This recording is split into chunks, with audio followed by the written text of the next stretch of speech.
Hello, hello, everyone. I hope everybody's doing good.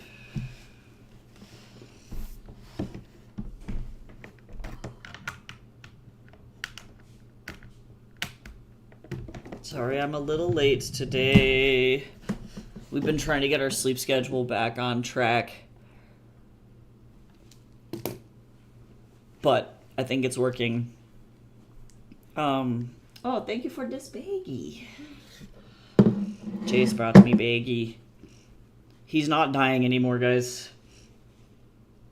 I think we're okay. Also, before I get started, I'd like to say thank you to everybody who has subscribed to my TikTok and YouTube over the last couple of days. Especially, we got Damon Rosher, who subbed recently over on YouTube. I appreciate that. But we are very close to 1,000 on TikTok. I have finally crawled out of the depths. Okay, I'm gonna be really cheap. This is what you do as a digital artist, by the way. This is how you cheat.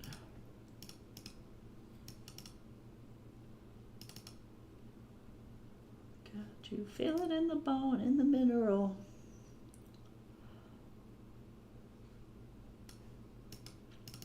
I think it's this bad boy.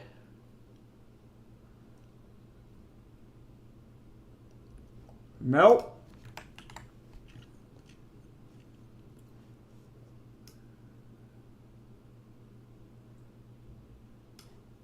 Oh, it's probably because it's actually in here.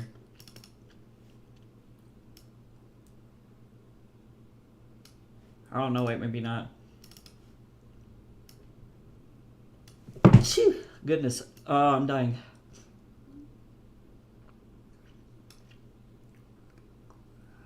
Why?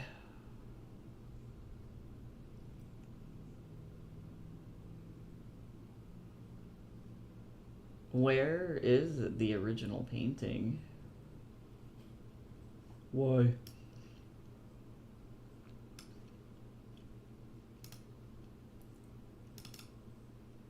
Oh, did I put it in cinematic moments? I might have. I could be opening this big ass file for no reason. Hold on.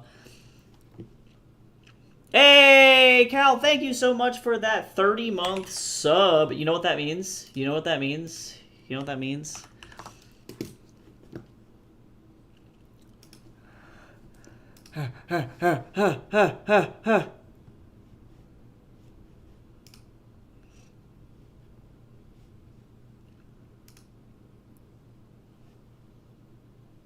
Oh, wait. Do I still have a sub? Do I still have a sub? Oh, continue sub, 2 days remaining. Yes. Oh, but it won't let me do it with my Prime sub. That's so annoying. Okay, well, I'll do it in 2 days. That's what must be done. Damn it! Alright, and also hydrate too. Everybody drink Wawa.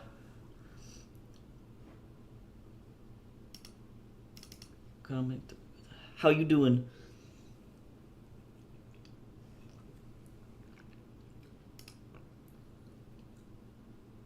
Yeah, see, but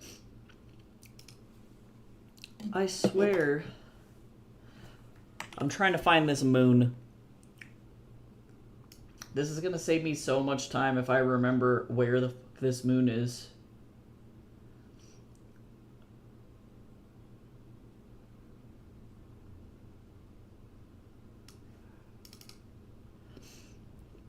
Ah, drinking pomegranate lemonade, very nice. I have an Alani Witch's Brew that I've been milking it for the last like 5 days.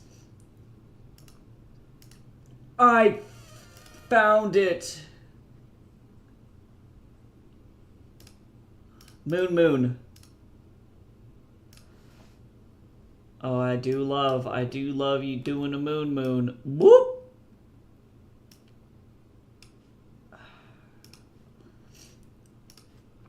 I will reuse this moon until I die.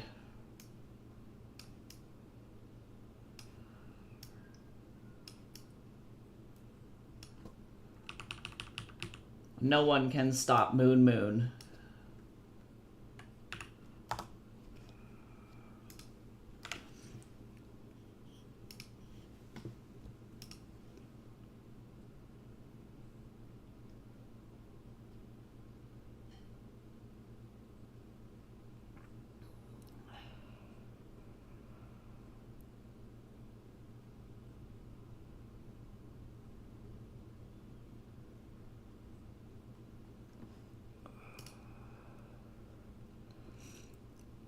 Okay, sorry, I'm going through all of the nonsense.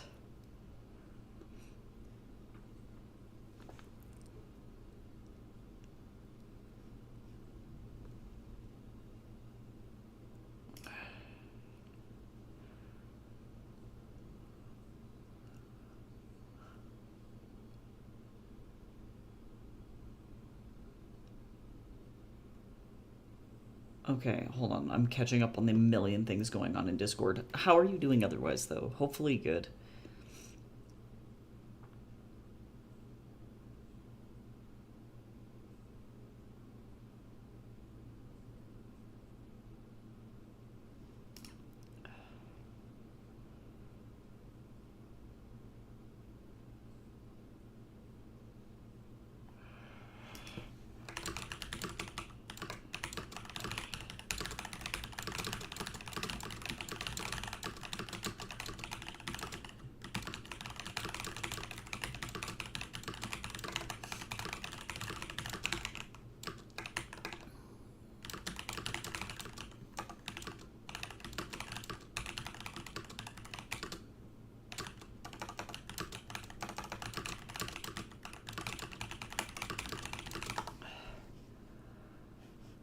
My brain is soup. Okay. All right, let's make some let's do some color, you know what I mean?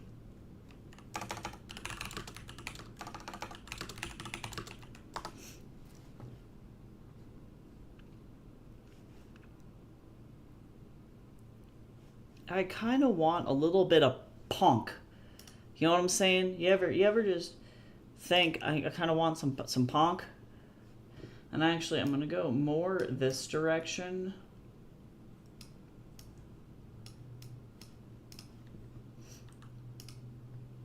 And I know that looks hella bright. Actually, I'm going to desaturate it just a little bit. That's a little bit too much. That's a little much.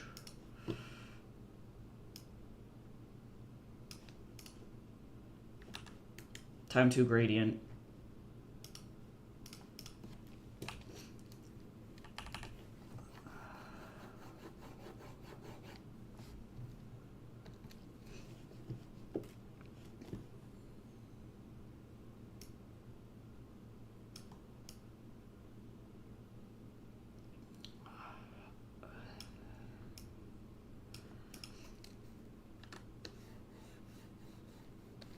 Yeah, nice.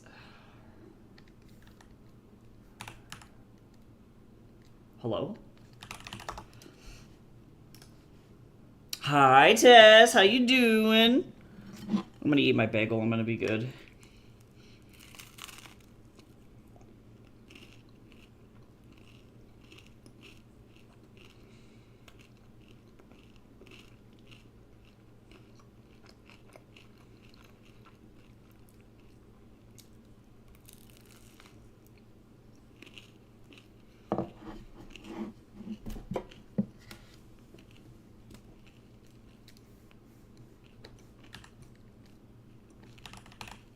Okay, let's see. I'm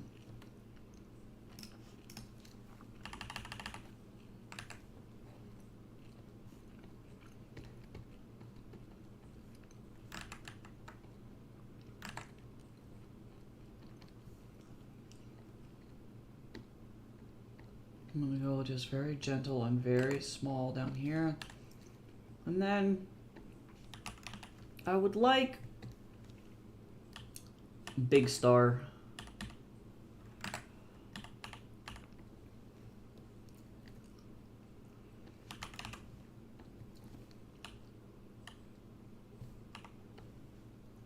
Good.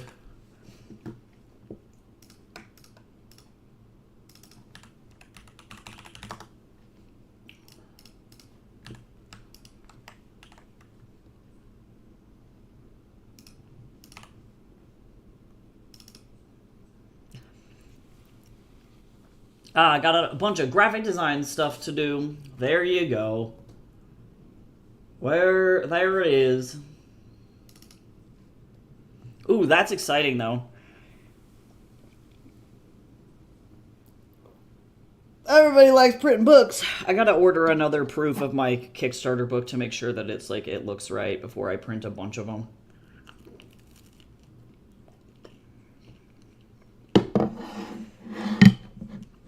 I don't normally like to order more than like one proof of a book, but the first one was my error. That was my bad. Second one is Amazon's error because it's too low.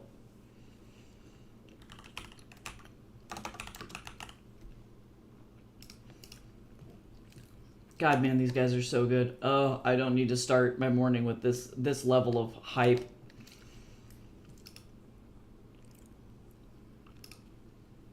With some hard style this morning. We're not working on Appetite today, but this is just random music.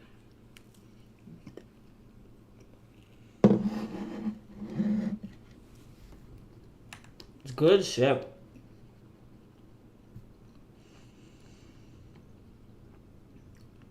Oh, I'm so excited for your stuff.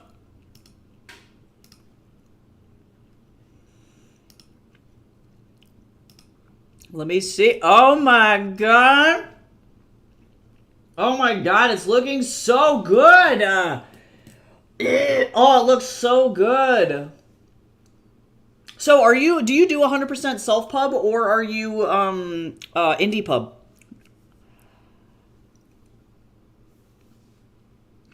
Also, this begs a very interesting and good question. So I am looking to build a database of people who are very familiar with book design for authors, because this is my thought.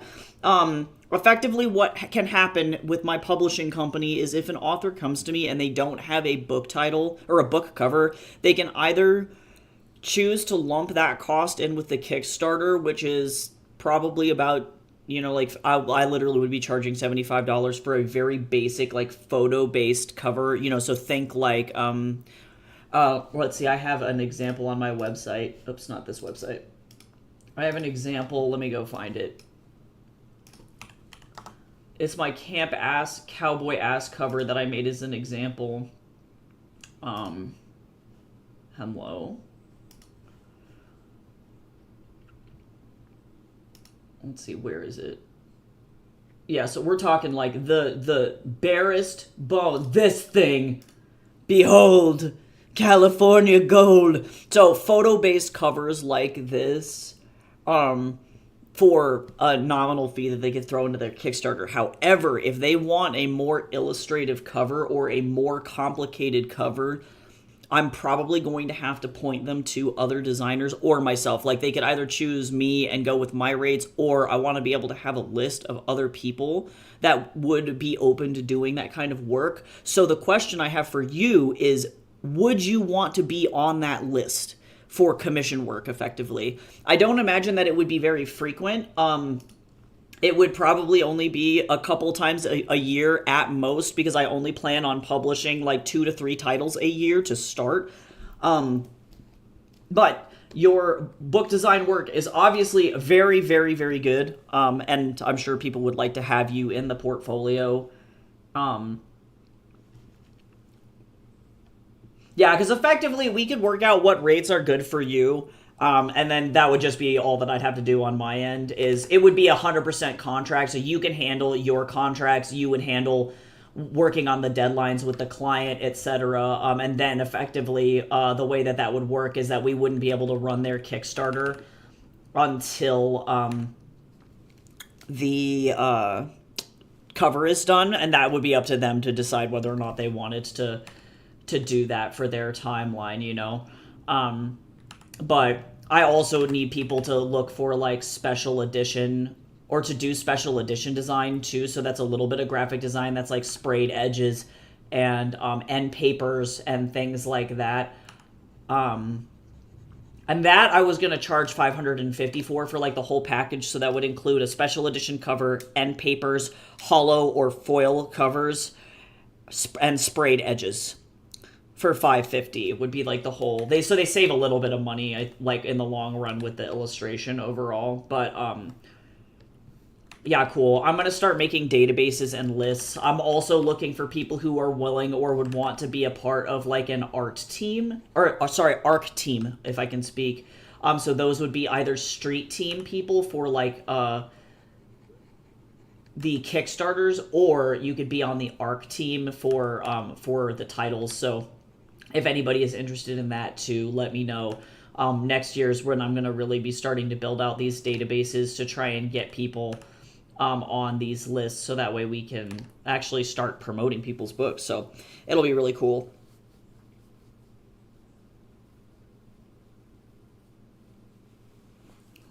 Yeah.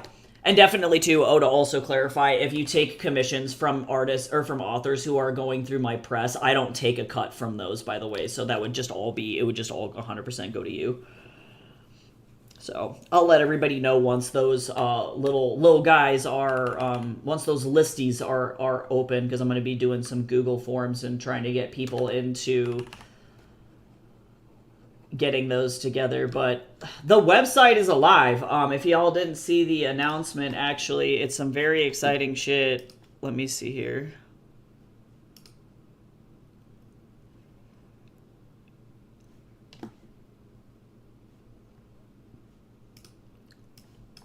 The website is liminalhousebooks.com, and it's a very naked, and it has nothing going on right now. But eventually, this whole front page will have featured books on it, which is very exciting, like whatever newest or the newest titles. But right now, effectively, what we're offering is just and all of the regular services that I offer to people, plus some new stuff. So the services that I'm offering to folks are pretty standard editing services. I lump my line and copy edit together, so they have editing services there. And then for design services, we have social graphics kits, cover design, special edition design, ebook formatting, and interior layout for all of those things. And then for publishing services, we have ARC outreach. So if they need help setting up an ARC campaign, Kickstarter campaign management, distribution setup, and this is book identity setup. So this is going to be ISBNs, KDP metadata, etc. So that way people don't fuck up their Amazon optimization and stuff. Marketing and author platforms are like book roadmap strategy. So this is like a customized release schedule, marketing milestones, growth opportunities. So this is literally just like a checklist for an author.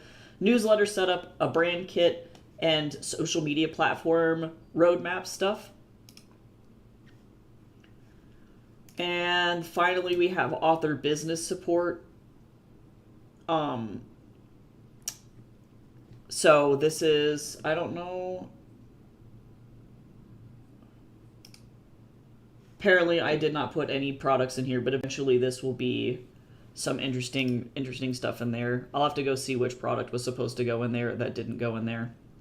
And then I have an FAQ about how hybrid publishing works and what hybrid publishing is, because I think a lot of vanity presses disguise themselves as hybrid publishers. So now we have a huge issue of people being super confused about what hybrid presses actually are, and they don't know that they really shouldn't be paying that much up front. If you're a true hybrid press, you should not be paying $15,000 fucking dollars.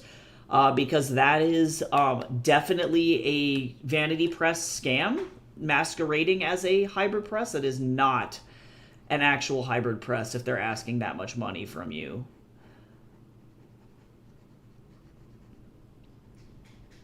And I'm super stoked about mine because we are going to be front loading most, if not all, of the cost for books from Kickstarters. So hopefully what will happen is that authors will have to pay very little upfront in order to actually get their book on the, docket and ready to go.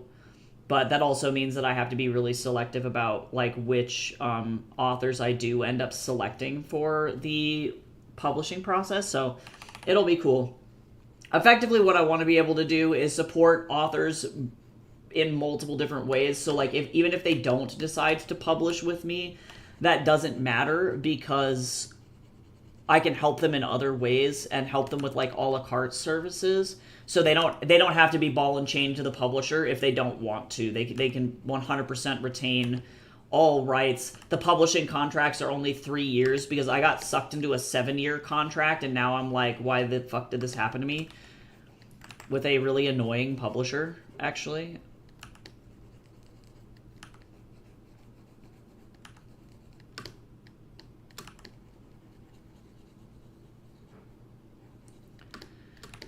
So with any luck, I'll be offering something that provides people a lot of freedom and a lot of security, so that way they don't feel like, yeah, they're getting fucking played, because I'm not about that life. I was like talking to this author at a convention, and she's like on her third, quote, publishing company, and I don't know how to tell her that it's probably not. They're not publishing companies, they're vanity presses. And it was just like really shitty.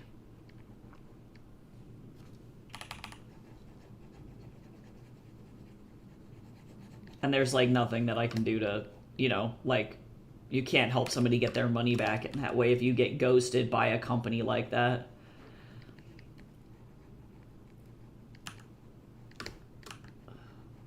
I don't know if y'all are onto the Marcus the VR chatworm shit, but I'm like, I am mildly irritated. Yes, they are vanity presses, and then they'll say that they're hybrid presses. They're like, well, we're here to support authors. And it's like, well, no, you guys are fucking just taking everybody's money. There's literally nothing hybrid about you. Like, there's nothing about this whole situation that is actually a true hybrid press. Because a hybrid press means that the author shares some of the costs that the publisher is putting out. It does not mean that the author is paying for everything that the publisher can't. That's not hybrid. That's not a partnership. That's the publisher abusing the fuck out of the author. Like, and that's not at all. That's busted. That's not how that should work. That is no. That's all I gotta say. Bad. No. That rock is pissing me off. That's all I have to say.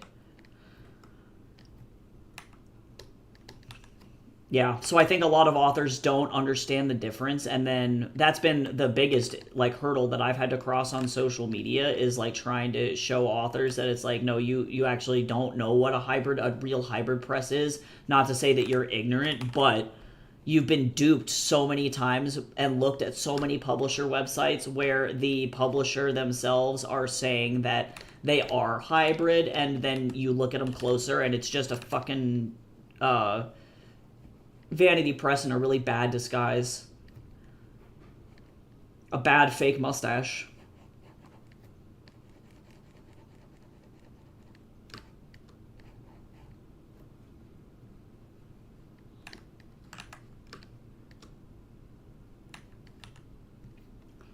You know that moment when you realize that your line is wrong?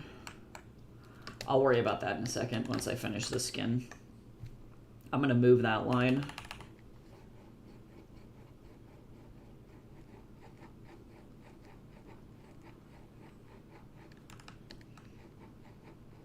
Yeah, so we are not doing that. Effectively, if possible, effectively what my authors will pay up front is probably around, if I had to guess, I would guess probably about $750 if I had to guess. See, and now this is the tricky thing about that, Tess, is that all publishing companies that are not transparent, including major traditional publishers, will take a cut of the royalties and effectively do nothing for the author. I'm not even joking. The big drama in the publishing community right now is that big five publishing houses, so we're talking like Penguin Random House, Simon Schuster, HarperCollins, like the big guys, are taking on debut authors and doing absolutely nothing for them. They are not providing any author support. They are not providing any marketing. And ultimately, they are telling people that they're only looking for authors who have, like, I'm not even shitting you, 80,000 followers on social media or more. And then they're telling them that they have to market their own work. So in other words, they're like, oh, well, you can join us and you can use our fancy label, but you are not allowed, you have to do all of the legwork yourself. They at least give you a cover C, but then there's the added issue nowadays as well. Big companies have been caught using AI. And then they tell you that you have to use their cover. So it's bad. Like, as somebody, like, and this is coming from somebody who I got my master's in publishing, and I was looking at what was going on the inside. This was circa like 2021, give or take. It's bad in there. So effectively what we're looking at is small publishers. Small publishers need authors to help them market, because otherwise, like, things will be crazy, and they need you to, like, limp them effectively, which makes sense because they're small, but big publishers are now just abusing the fuck out of people, and it's so bad. Hi, James. Is this the last one before you fill in the wait list? No. So the wait list, as I said, will not be, anybody that's on the wait list won't be worked on until November. That's kind of my target estimate for people who are on the wait list.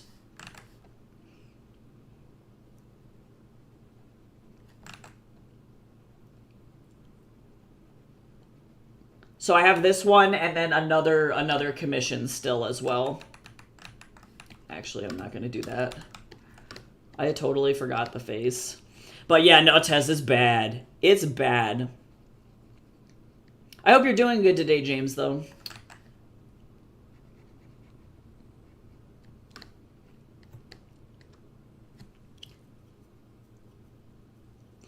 Yeah, I've got this one and then one more from Hey You, and then I should be good. Oh yeah, no, you're good, James. You're good. I think maybe next week I will be working on commissions as well. It just depends on how long this one takes me today, so we'll kind of see.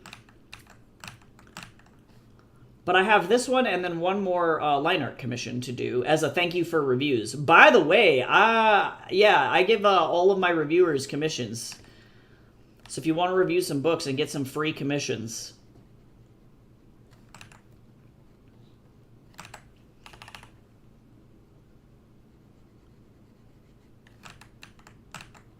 Yeah, definitely not saying that all publishers are evil either. There are plenty of really good small publishers out there, but they are a dime a dozen. Or not a dime a dozen. The diamonds in the rough. That's what I'm looking for. I need to use the right fucking analogy here. There is still merit in trad. Yes, you have to find the right publisher is really the deal, because so many people. The problem is that trad is like the main. Okay, I guess I should say one of the main problems that I have with trad right now is the sheer amount of gatekeeping from agents, and that makes me really fucking upset. I will say, as somebody who is querying actively right now, just because I wanted to see how bad the process was. As of right now, I actually don't like this. As of right now, the market is effectively dead. And on top of that, you effectively have to wade through, as I said, a lot of the agents are looking for people who are, looking for U.S. agents in particular are looking for people with enormous social media followers. And if you don't have that, you're fucked. And that's really, really sad. I think that that's a really shitty metric to try and publish people. When I know that I can make somebody the same amount of royalties that they would make selling 500 copies of their book, selling 150. And that's what bothers me so much about trad, is that the they promise reach, and if you get lucky, you get in with somebody like Penguin Random House. Cool. That's amazing. But that's going to be literally one in every probably like 300,000 authors. The odds are not really very good. And of course, that speaks to as well whether or not your book is actually well written, is it well edited, all of those things. So there are so many people that submit, to agents that their work is actually just like really bad, or it's not ready. I should say it's not that it's bad. It's just that they don't know how to prepare their book for an agented submission. I also have found that the agents from the UK are significantly more responsive and kinder than the agents from the United States. So it seems like the market is in the US is just really, really bad. That would be my analysis if I had to like give one. So bad. I've been trying to work for Penguin Random House for like literally almost a decade at this point. I've submitted, I'm not even shitting you, like 12 different job applications. They don't love me. They don't like me at all. For like entry-level positions too, they're like, go fuck yourself. I'm like, oh.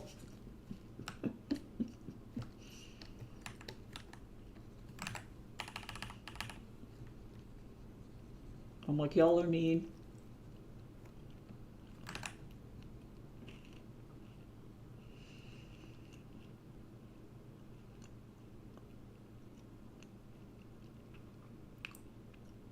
Yes, we were just talking about romantasy and cozy fantasy the other day. No, you're right. You're right. Yeah, anything that ends up being genre bending is dumb. It's like, well, hey, like, what? How about this? Pick the primary genre, and then tell people that there's elements of this other genre in it. It's not hard. Like, it's not hard. I think that the problem is also, I don't remember who said it. Somebody said this to me recently, and I really loved what they had to say about it. Agents are looking for their next $1 million book. And so if they cannot, in their mind, go, oh, well, I'm going to instantaneously sell it and make this my next Stephen King or my next Brene Brown or my next, like, it doesn't really matter what genre you're in, they're not interested. Because it's a game of marketability. And that also pisses me off.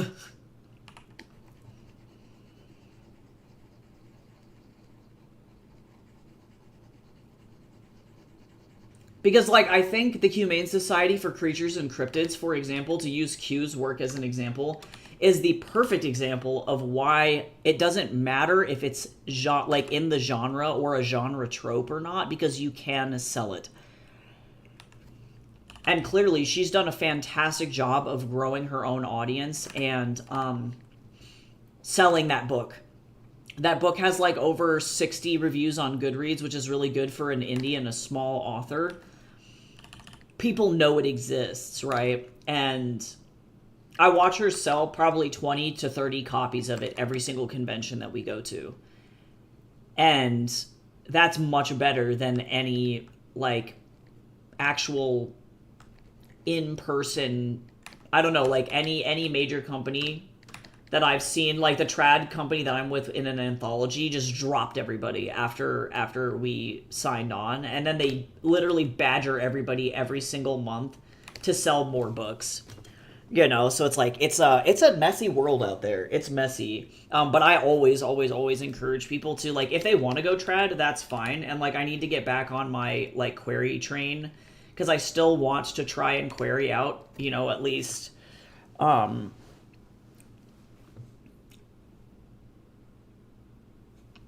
they would, like, I don't know. I'm going to see if I can get it. But I'm almost at the point where it's like it's so dumb.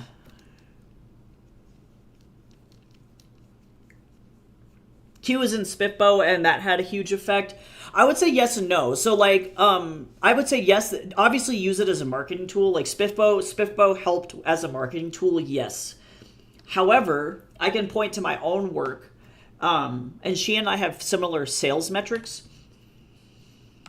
In my own work, I was a Waddy's 2022 finalist. I don't know how that happens to me. But none of the people on Wattpad bought my book.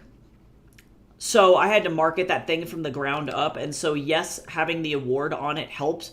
But I'm not even joking. And this is coming from like me working for this book marketing company that I work for. Any awards will help. You can cheese a non-existent award that has like 2 competitors in it. And they'll give you, if they give you a sticker and you put it on the front of the book, very few people are going to be looking up what award it is, unless it's something insanely famous like a Nebula or a Hugo award. Otherwise, everybody else is going to be looking at it going, oh, this thing won an award. I'll buy it, and it doesn't matter what it is.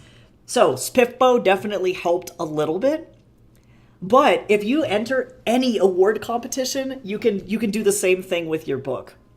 A lot of my books are readers' favorite 5-star award winners, and it's definitely not to say that my book cheesed those awards, but as long as you have a well-edited, good copy of your book, you can win a 5-star award from readers' favorite just for getting a good review. Just for getting a 5-star review and paying the money, you can win an award. So, you have to have a good quality book, but if you do that, you win. You know? So it's like, it's a whole thing. But yeah, you have to have good marketing strategies, and if you can do that, I mean, I've watched people do some crazy stuff. Oh, thank you, my Snorlax is going off. I can't hear shit. Also, everybody, we got a self-care combo. Jace, can you make me some tea? Okay. Are you feeling okay? Yeah, I'm just like really tired. Okay, I can get up and make tea. You don't have to make tea. Oh no, Jace. Oh no. Okay, alright.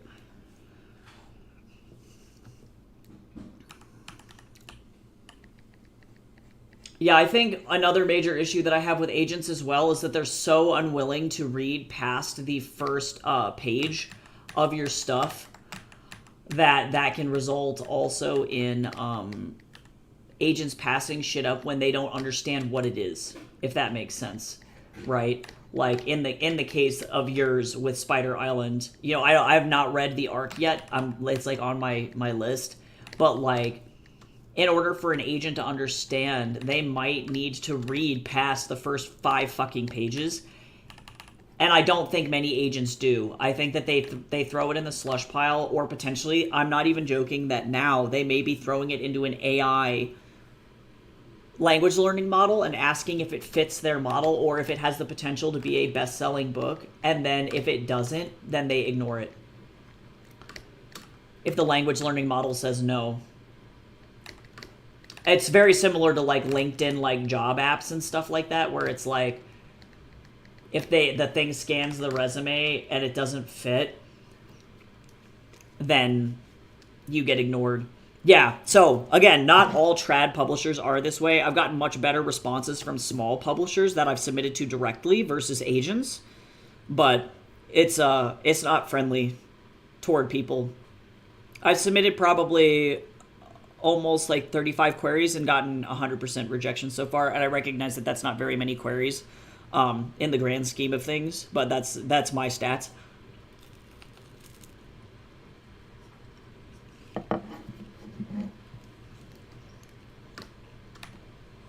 And what's weird about my book is I know that mine, the one that I'm pitching right now, is super sellable.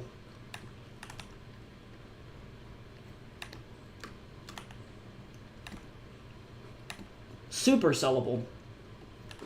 Because it's a hard science fiction.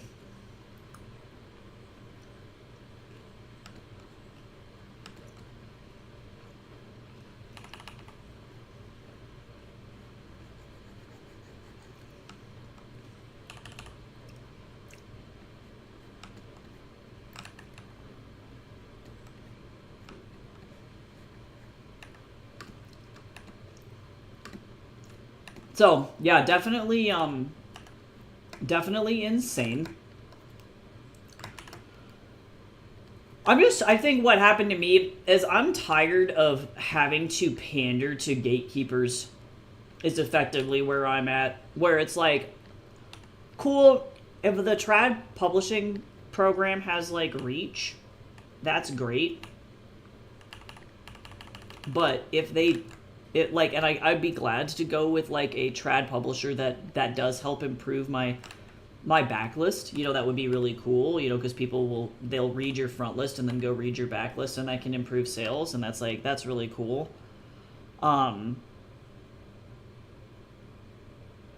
Oh yeah, see, and I've never done pitch wars before either. And see, that's what happened to me too. Is I entered a pitch fest at early this year with a writer's retreat, and there was only one agent looking for science fiction. Everybody else was looking for romance, so I had only one agent to pitch to. I got a face-to-face pitch. She accepted a full manuscript. Well, and I should say I have had one full manuscript acceptance, and then she ghosted me for like 9 months and then told me she didn't want it. So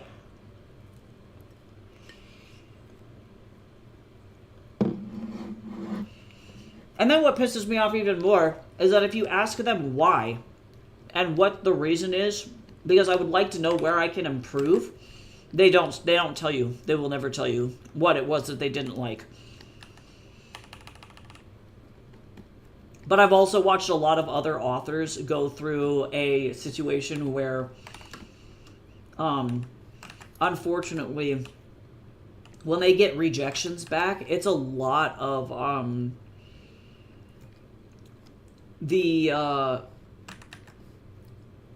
can I do multiply instead?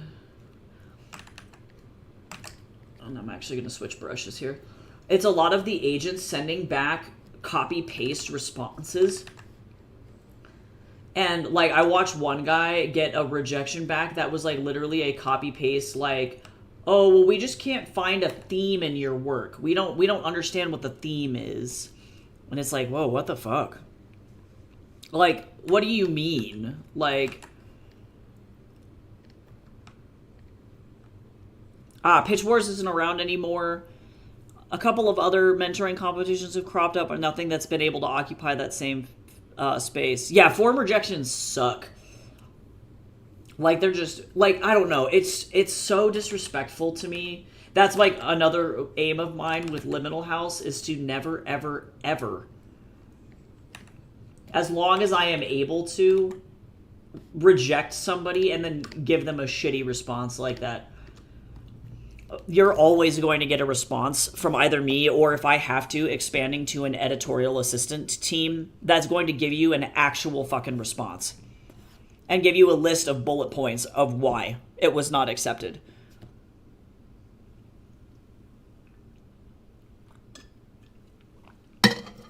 Because fuck that.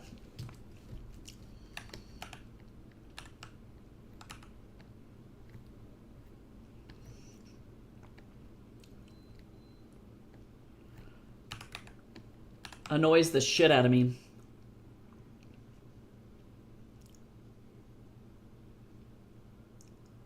Oh shit, really? Oh my god, see? And it's like, get your shit together. Where's Edna Mode when I need her? She's like, get your shit together. It's like whacking somebody with a newspaper.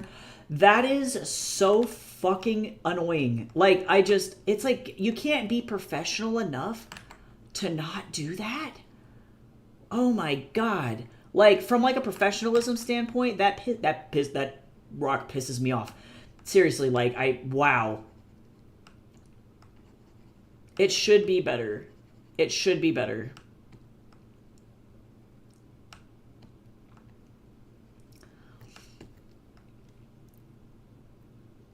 Oh, cool. Thanks. I don't know what I'm gonna drink, but I'm gonna drink something.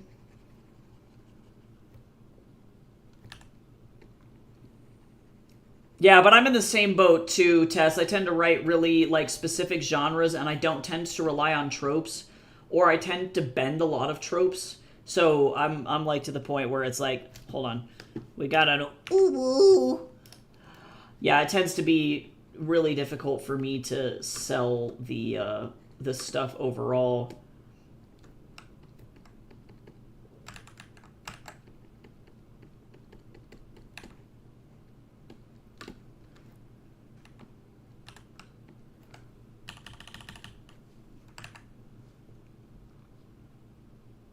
Oh my god, instruments that turn into weapons. Fuck yeah.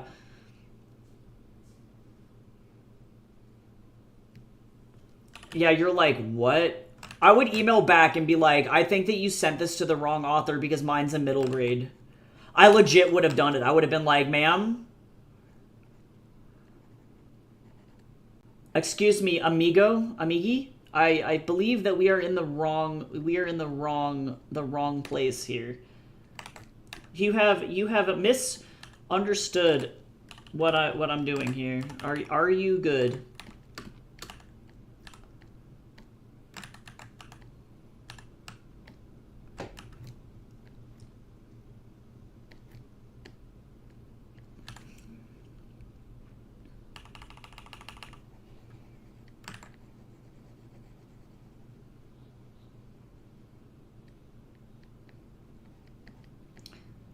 Yeah, I'm just like, yeah, I'm just so fucking done. I'm just done with people. Done with gatekeeping ass shit. And then also, too, the publishing industry is like high-key collapsing, actually. So that's interesting.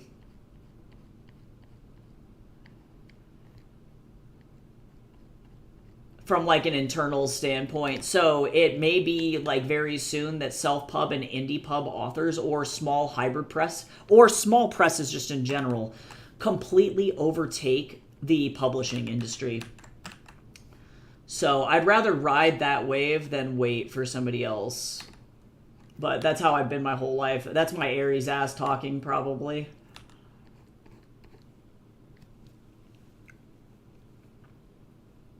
I haven't had too much of an issue self-pubbing middle grade, actually. So as somebody who has written 6 self-pubbed middle grade novels, I have been able to sell them very, very well. It's been kind of a long tail sales strategy with them is what I would describe it as, where they're not going to be like fresh out of the pan, super successful right away. However, they are going to do well over time because I found a lot of adult readers I think are very intimidated by today's readership market. And I sell most of my middle grade books not to actual children, but to adults who are looking for shit to read that won't stress them out. So that's something to consider as well. Your target audience becomes slightly different than if you were to traditionally try and sell it in like, if you were working for like, Penguin. They would be trying to sell it to parents and they'd be trying to sell it to people who are going to give it to their kids for Christmas, a la very like, Percy Jackson or Series of Unfortunate Events. And that's how that would go.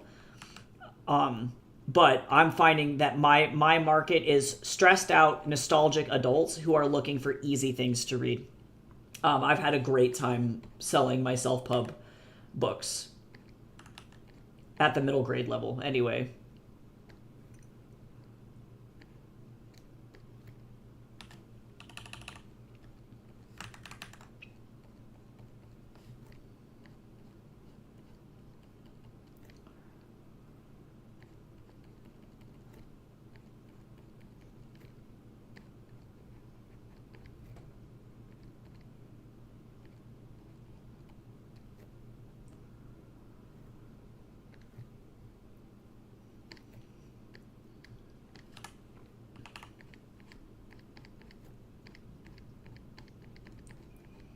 Yeah, I think the indie scene, people are looking for new shit too. I got really good reviews from like Reedsy too, with Brady, actually specifically. So that was kind of cool. Or Brady 5. Really nice critical review from that one.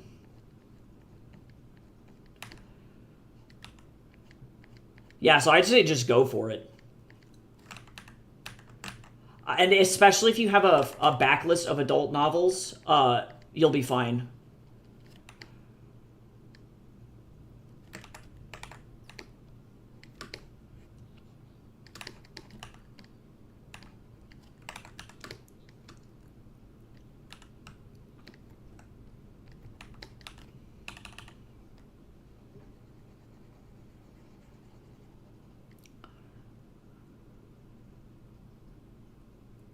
She had a lot of luck with school visits, but she's also Canadian, and her books were Trad Pub, the imprint, just dropped her.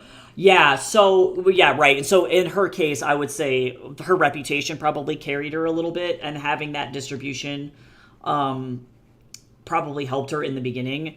But yes, as a self-pub author here in the U.S., you can do school visits too. There is absolutely nothing saying that you can't. I participated in this fantastic convention that takes place down in Fountain near Colorado Springs called GameCon, and it is a convention intentionally for middle school and high school students. And I had so many kids buy my books there. And then on top of that, the guy who was the director for the convention bought my books for their school library. So those kinds of events are huge. And then we were able to give little author talks to kids about how to publish their books. And it was all very uplifting and super fun and really touching, especially if you like to do events that are targeted towards kids. I really enjoy those particular events, or young people in general. There are obviously a lot of younger people in my server for that reason, because I try and cater to an educational environment. But it really depends on who you are as an author and what you're looking for, I guess, out of that. But you can I've done book events at libraries. I've done book events at schools. You literally just have to reach out to their programming coordinator, whoever that is, and ask. Say, hey, I'm a local author and I want to come and talk to kids about how to write books and why they should pursue their dream. And guaranteed, a school librarian is going to go, oh my gosh, yes! And then immediately do that.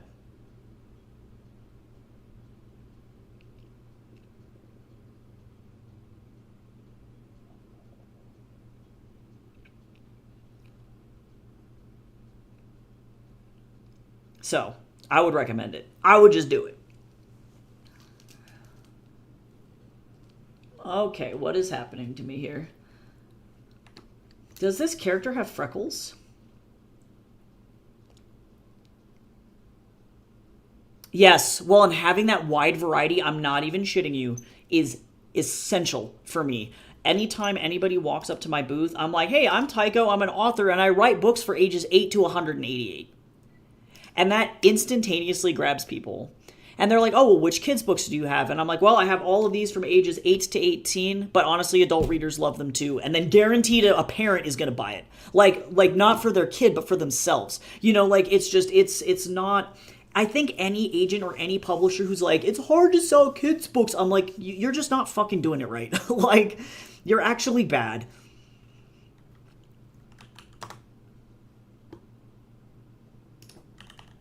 Not saying that I could do it better, but actually I probably could. Does this character have freckies?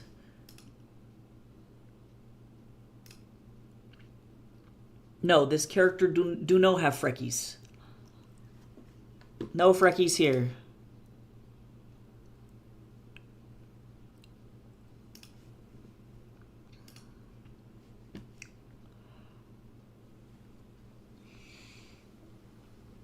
Okay.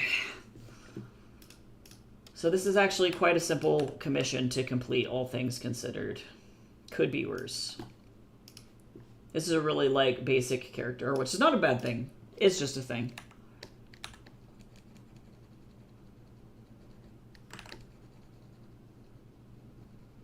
Black Betty.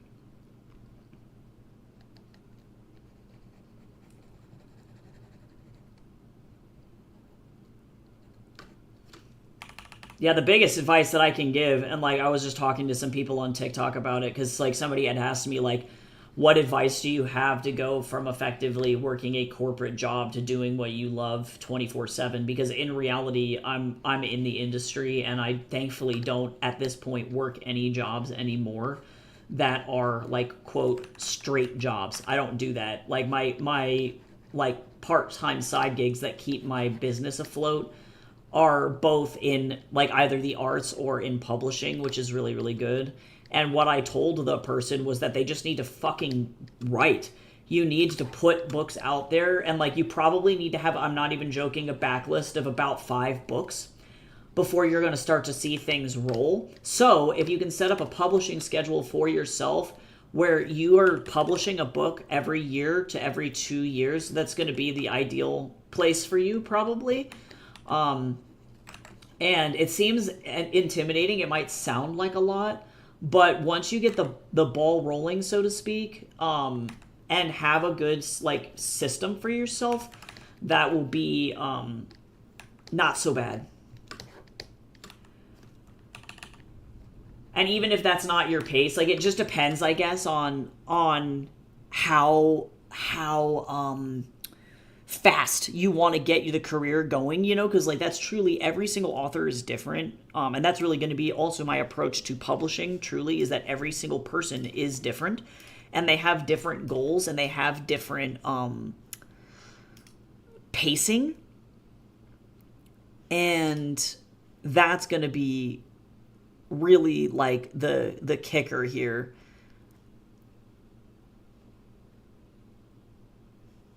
Is you know, how fast do you want to build that backlist, and that's a good thing.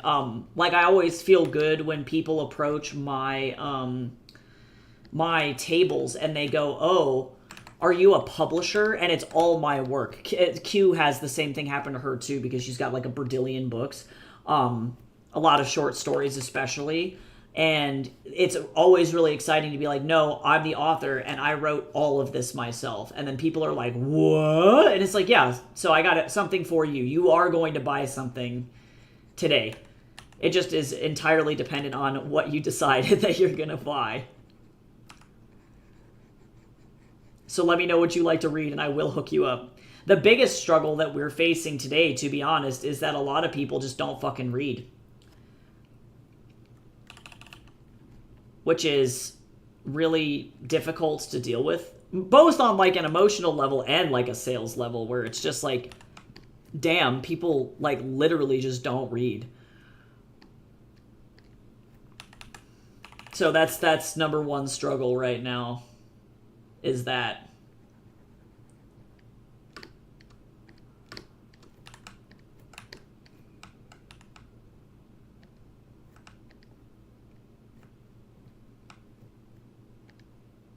He lay to rest his love ever alone, with truth on the shores of confession. You seem to take premise to all of these. One last kiss for you, one more wish to you. Please make up your mind, girl. I'll do anything for you.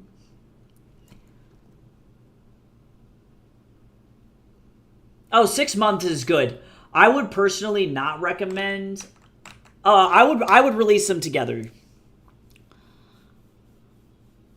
Personally, that would be my advice. So if you have them both ready, I would release them together. And the way that I would do that is I would have your Kickstarter set up to be like, you can get the initial bundle with just like, here's book one, here's the starter is book one. But if you want to have both of them, you need to purchase this bundle and you get $5 off for like a Kickstarter, for example. That would be how I would do that, just so that way you can really drive sales of both books at the same time.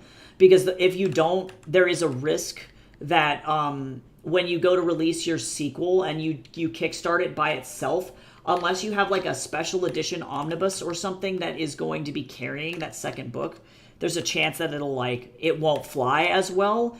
That's what happened to me. I will wait for a second because now we're trapped in ads.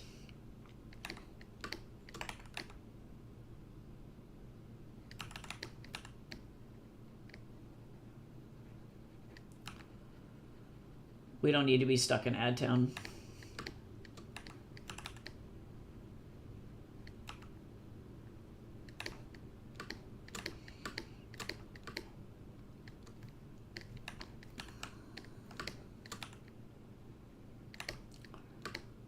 Okay, so now let me get, we're going to be doing some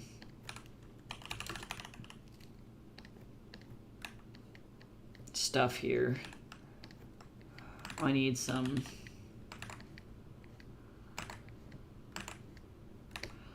nice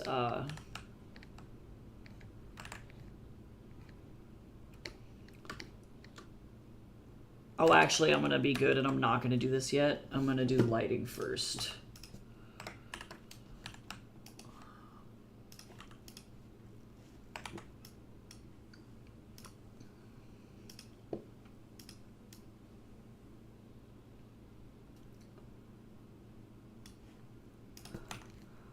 But I'm going to like be gentle with this.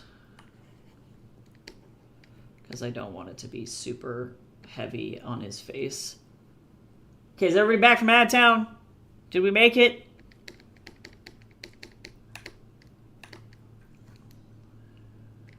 It's all the same. It brings me down, but I'm the one to blame. Oh, they didn't send you to Adtown? What even? That's so weird. Yeah, so long story short, I would do them together, because what happened to me with Heaven's Equal Volume 2 is that I noticed a significantly lower return on people who were actually purchasing the book because they hadn't purchased the first one, even though I bundled the two of them together. I think people are scared to take risks on sequels, unfortunately, and that's just like the nature of it. So I would recommend doing them both at the same time. And then really building up some clout for them by entering them into review contests like Reader's Favorite or things like that, and getting just like some basic awards, or SIPA, that's like the Colorado Independent Publishers Association. They have their own award contest as well called the Evvies. I would recommend that one too. And you're supporting a local publishers association. Book Life is another good one. Book Life is good to get reviews. Oh, I see. Okay, so if they're standalones, that's a different... I see. That's a different story. I see. Yeah, so then that's less of a risk. Yeah, if they're like true sequels, then that's where that starts to get really tricky.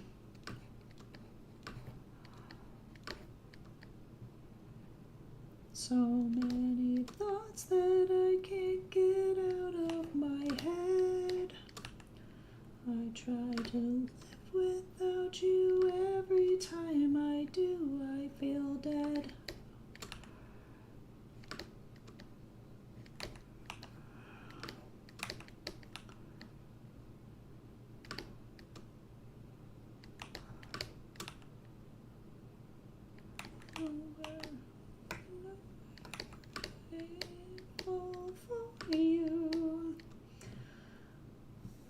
God damn, these guys did not have to go this hard.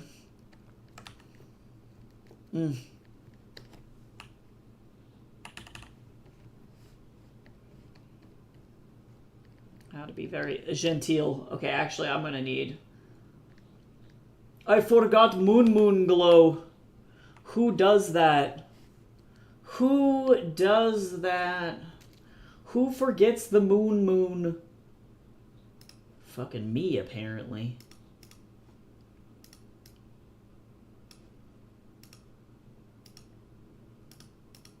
Okay, also, everybody should hydrate, too. I'm gonna go get tea in just a second, I promise.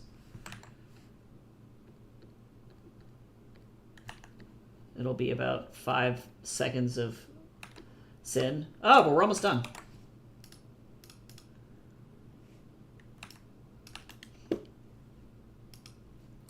Almost there. Oh, yeah. I forgot that I was going to try out Loish's smudge brushes. I think we're going to do a little adventure. We're going to do a little adventure.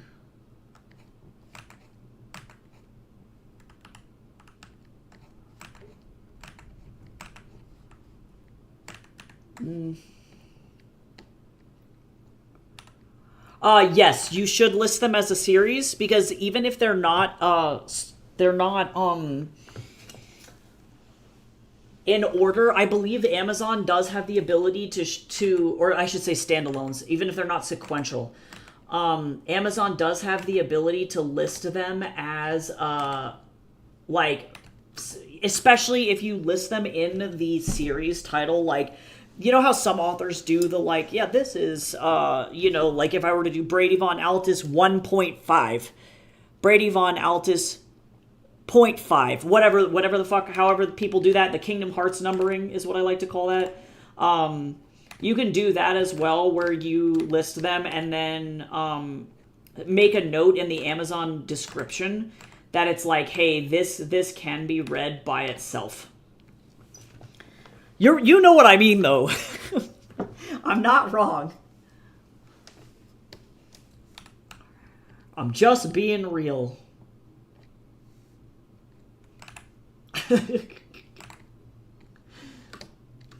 Which, it's not a bad thing. It's just like, it starts to get unnecessarily complicated. But yeah, just making a note in the Amazon on the Amazon page is going to be enough. It'll be fine. God, I still wade through Kingdom Hearts. Yeah. We love them, though. We love those cursed little guys. Those cursed little Donald Duck. Fucking dark Donald Duck days. Alright, so now let's play.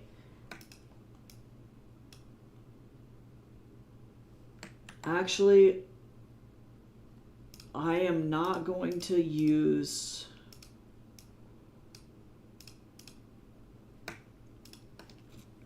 Let me duplicate this. We're going to merge this.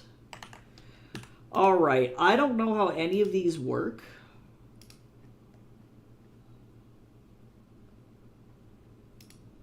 What are we looking at here?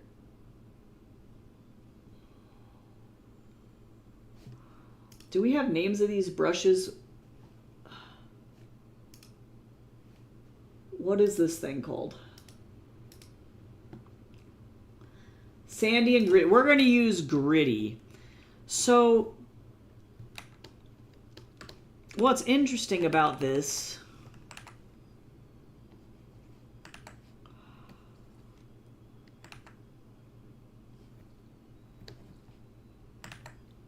Wait.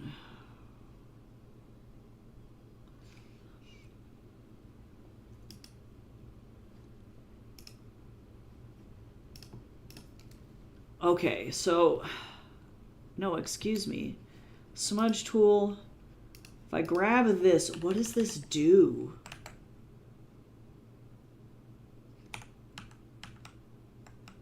How do I use this?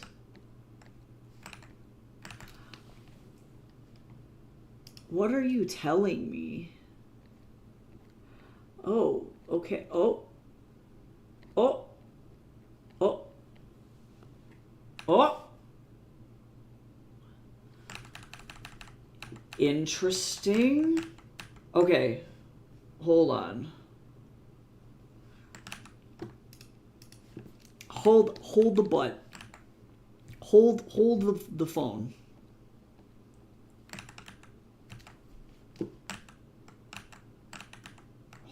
Hold on. Let me turn this off.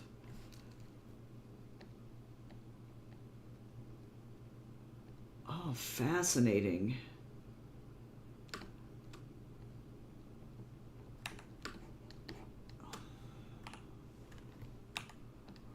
What is the hotkey for the smudge tool? What are you... Is there not one? Oh, well, maybe there should be. Oh, interesting.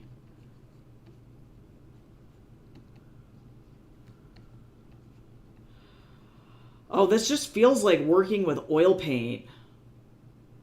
Oh, interesting. What the fuck? Loish made a good thing. I don't know if I like that there, though. I'm going to keep that line hard. Oh, that's so wild. Weird.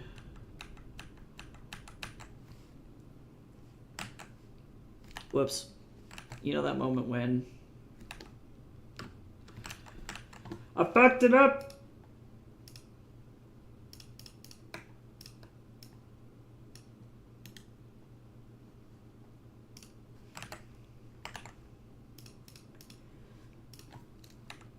Interesting. I'm having a time here. Well, what if I'm gonna go ahead and duplicate these things as well.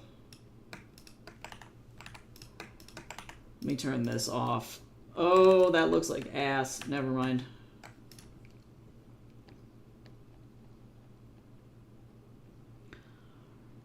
I'm just gonna very gently hit some areas, but not others. It's kind of interesting to do this with my line work because I'm gonna need a hotkey for that. I don't work typically with non-linear stuff, so I have to figure out where the sfumato would effectively naturally occur, and then go from there. But be very gentle with it. Oh, Loish, you temptress. I do kind of like this, though. Wherever the light is all bloomy.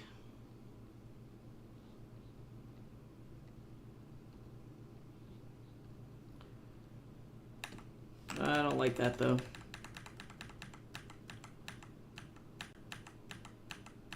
Wild. It is indeed smudging. The smudge tool be smudging. That's definitely for sure a thing that's happening.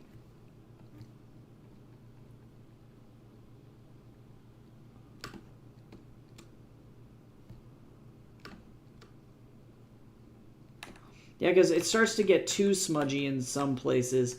I would have to really think about where I would want to use this tool specifically and what the purpose is. And the answer is sfumato. I know that that's the answer because like right there it looks great.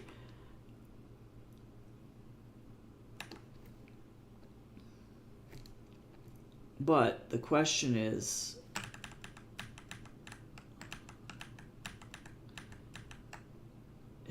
what does it mean?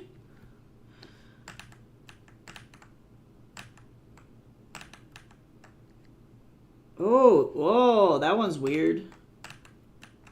Okay, so there's that. Oh man, these are so layered. In terms of like smudge. Oh, interesting. But it definitely smooths shit out. That's not a joke. That's not a lie. Interesting. Oh, but I kind of like it.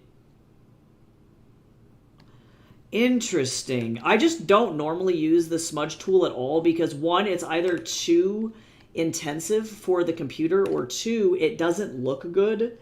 But this brush that Loish has made is fantastic. It looks great.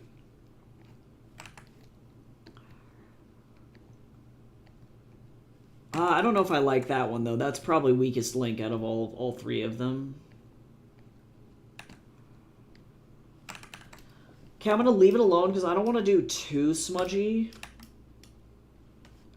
And even still, I think that there are certain things that I did that I don't like. So we're going to duplicate this. I'm going to turn off this. And I'm going to get rid of the smudgy that I did right there because it's meh. Interesting. Okay, I dig it. I like it. Thank you, Loish. You have given us a gift. Oh, and actually, I am going to do...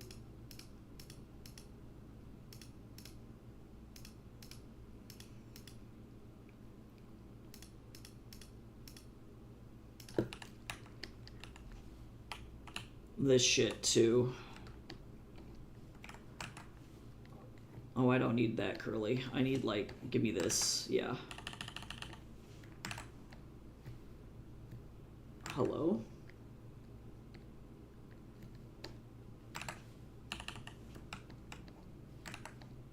I just need not that curly of shit. I just need, like, some edging. I love this brush, but it's only very good for a specific thing. Yeah, no. Never mind. I'm deciding not today. I've made the decision.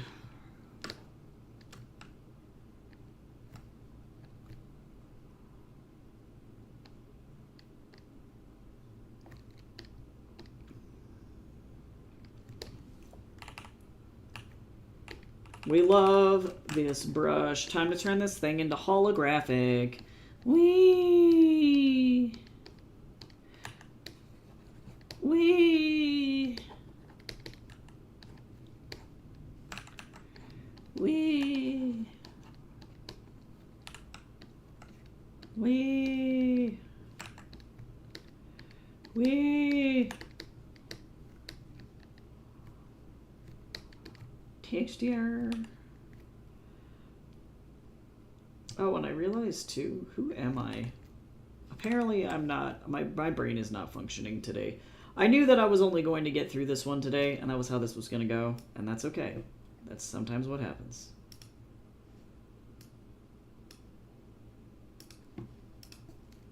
Let me go and turn this shit off here really quick so that way I can see. Come, little Leyendecker lines. Come, buddy.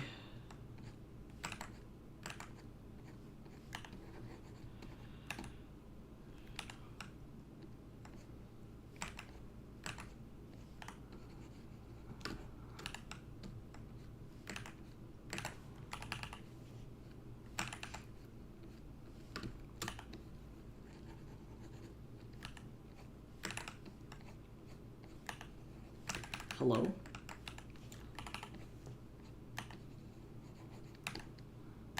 I don't like that.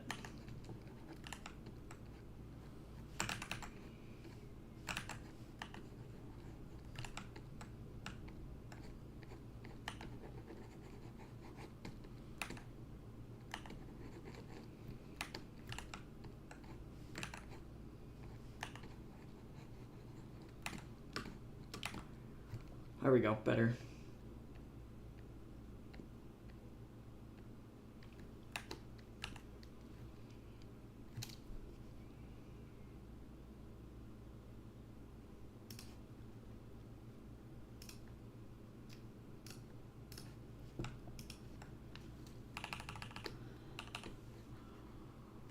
I don't know if actually I want dirt. Eat your dirt, that's all I gotta say. Oh, that's smoke. I'm like trying to remember what any of these are. Oh yeah, this is good. Well, but this is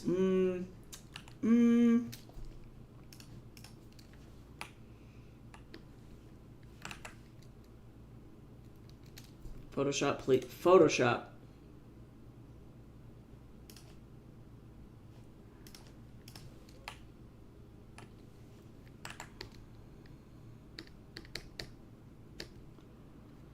I just like a lot of texture. Oh yeah, that's paint. I'm like trying to remember what all these are. This brush set was phenomenally cool. And it's just a matter of figuring out which ones I want to use in order to give max texture. There we go. That looks good. I don't want to overdo it.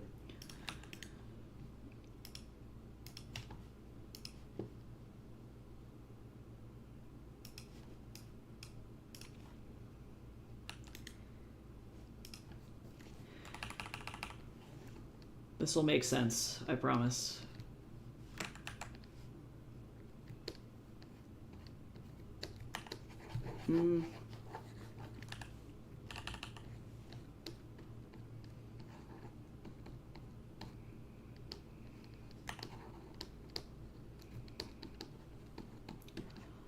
There we go.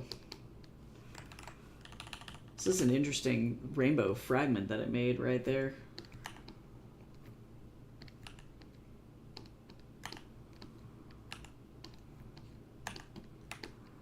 Yay, rainbow. All right. We like the bright ass shit. This is what we like here. All right, we did it. Good God.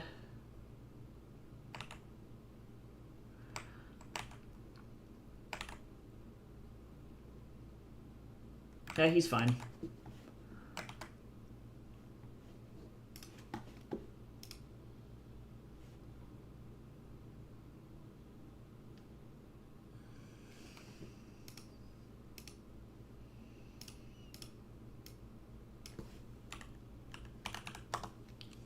All right, I'm gonna go get some tea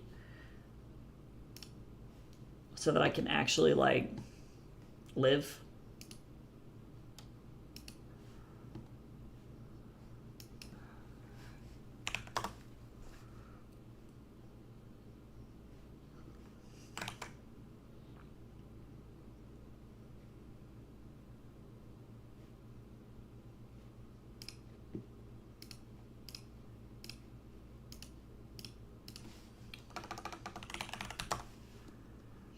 Wow. All right, so let's do the next one. Okay, I will be right back. I'm gonna go heat up my kettle again and then get some tea.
Okay, I'm back.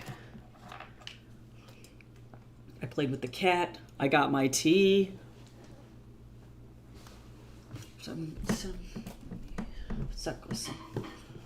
All right, so let's get started on...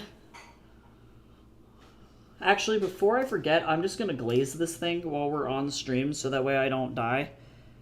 And then let me get open my references for the other one.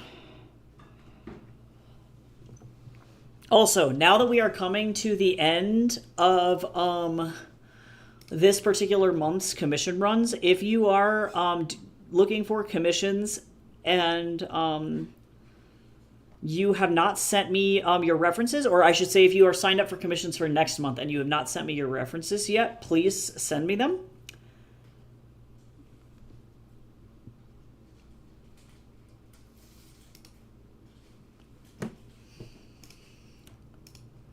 Ah, yes, I love receiving chats on DeviantArt. And you know that they're just spam bots being like, we want to buy your art so we can use it for NFTs. Or whatever the fuck this is.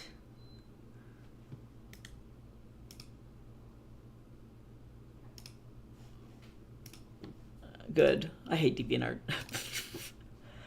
Death is forbidden. It is the only sweet embrace I have left. Oh my god, this song.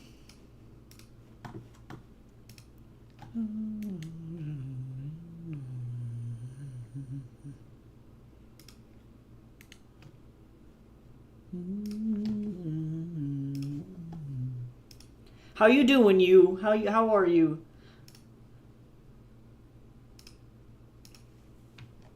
I appreciate that you guys sit through all of my fucking rambling, by the way. I love talking shop with you, Tess. It's fucking good shit.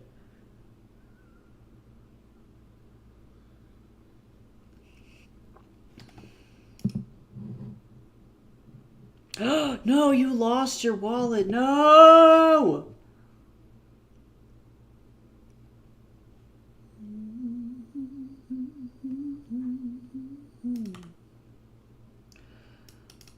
Take some sleep. I could go lie down week after week. It's over. I love to close my eyes, but I got moves to make. Okay, let's glaze it. I love talking shop with you too. Oh yeah, no, you're good. If you're working, we're all working in here. If you live listening in Rambo so much, why don't you marry him?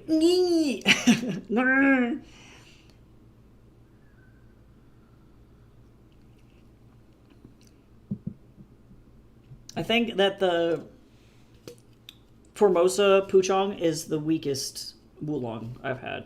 It's not my favorite. Yeah, Jace had a vision. I literally, when I say that I was just along for the ride because I was doing grad school and shit. Oh, there's our bot. Oh, and he posted twice. Look at that. Look at that. Look at you. Get out of here. Distant sound. I would love to close my eyes, but I got moves to make.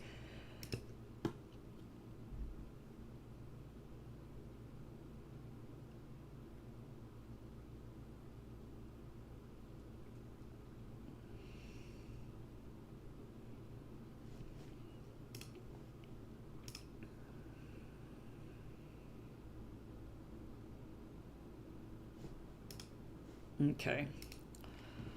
All right. Sorry this also took longer than usual to do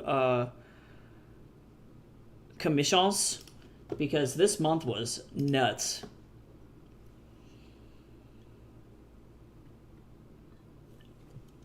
Yeah, no, they wouldn't let the cat at the venue. It was sad. We did. We set up a little photo shoot for him though. Because he deserves it. He's beautiful.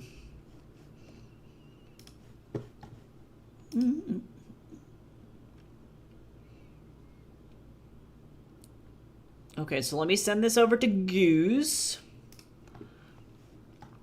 Once this is done, and then we'll get started on the last one. And I think I actually should finish it today. Oh, but yeah, Tess, whenever you get a chance, you've got a couple of weeks still left to send your stuff over, 2 weeks or so. But yeah, be sure to send over any references for any characters that you have. And if you don't have any art references, sending like photos or like a Pinterest board is also totally fine.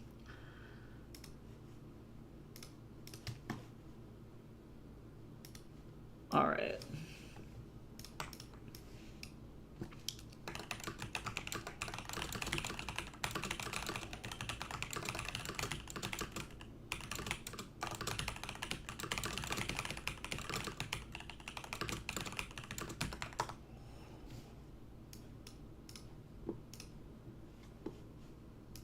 Okay. Let's do it. Hello. Hello. Oh, God. Ah, I was going to wait and save up points. Okay, cool. So then what I'll do is I'll go ahead and move you from the, or I'll keep you in the wait list. Same with you, Heyu. I'm just going to move you over to the wait list instead here as well. And then I won't move you up because you still have points from your other reviews as well. So, yeah, definitely. Feel free to save up.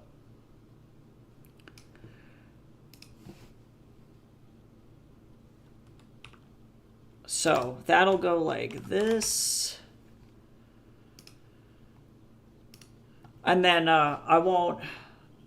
Yeah, so whenever you decide to cash in on the rest of your points there, or your review credits, you can do that literally whenever. No pressure there.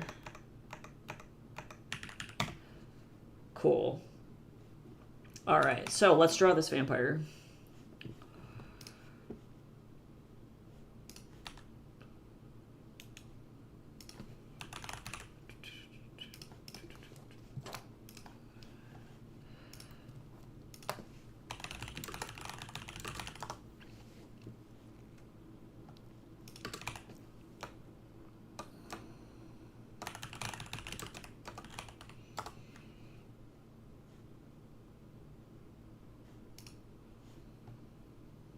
Okay, I'm rolling dice to figure out what expression I want to use here.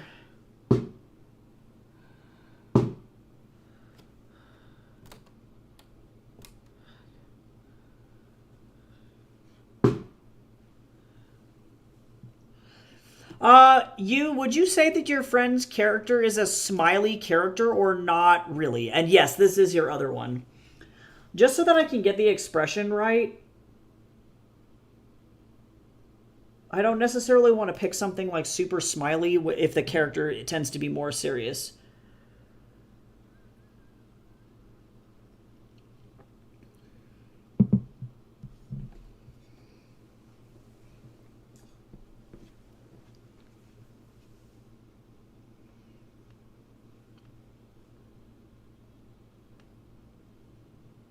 Okay, I see. Yeah, let me know if you think a smiling expression is good, but I can also do like a more irritated expression or shocked, like any of those things. Combat, it's like there's a lot of possibilities here.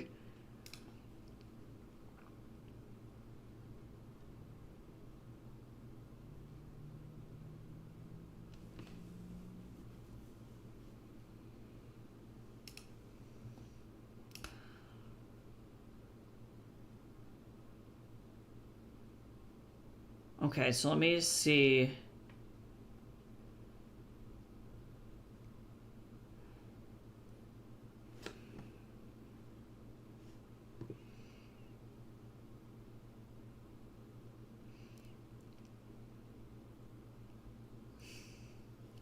Okay, I think I know which kind of body posture I want. Let me just...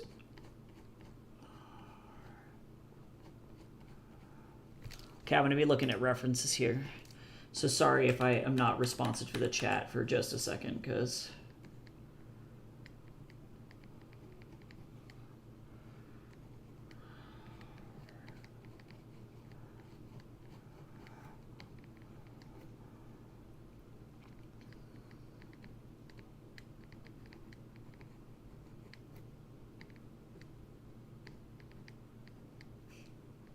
I'm gonna give it like kind of a smugness to it, because we're gonna have like the raised like face looking down kind of eyeball.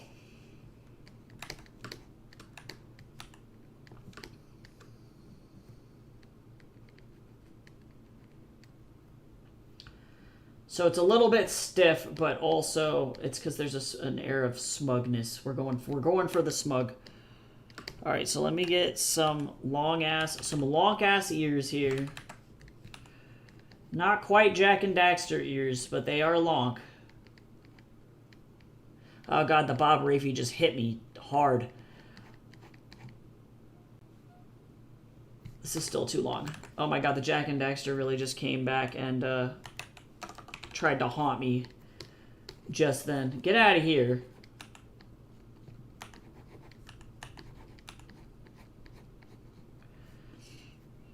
You're not allowed.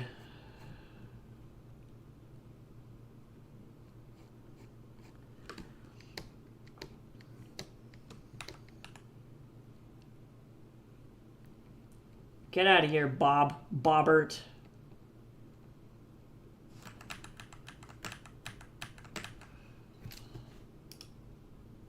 Oh, very swoopy. Very, very swoop. We got swoopity nose. It's very pixie-like.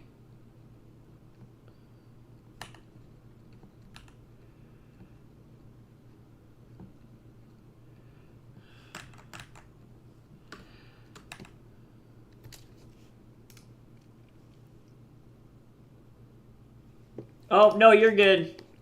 I'll round them out. I want them to be species accurate. I know I tend to draw, like, the Bob Rafey ear, for context, is this shape. And I've drawn this jackass ear from probably way too much throughout my entire life. And so that's my brain's default, is it's like, oh, you need to draw an ear? Well, sir. Joke's on you. You're going to be drawing this specific Bob Rafey ass ear.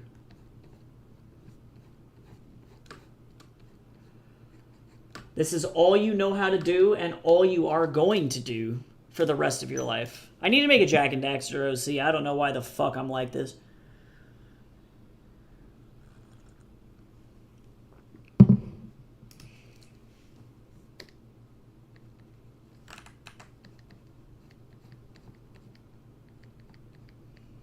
Because I would love to show off the vampire tooth.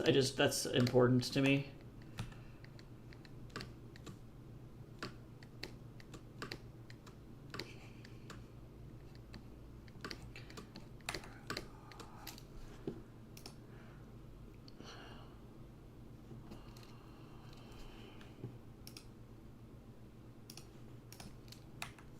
Okay, so now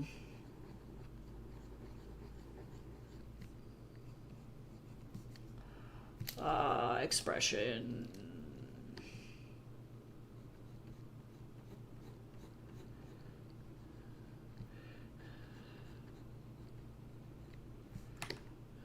Yeah, there we go. Not bad. Boink. Boink. Whoa. Okay, sorry, I'm pretty sure I'm coming down off of being super stressed out about Jace. I love it when my body just gets super dizzy. Like, it's, your nervous system gets that feeling where it's like you just dropped off of a roller coaster. Sorry, hold on, I gotta sit for a second. That was a blood sugar drop. Let me move my feet.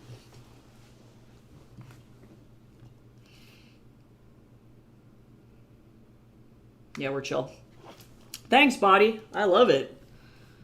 I do love just randomly feeling like I'm gonna die. Oh, yeah, he's better, more so better. We're not out of the woods yet, but yesterday he ate 3 meals. So, he low-key had a little bit of jaundice yesterday. But, like, other than that, he's fine.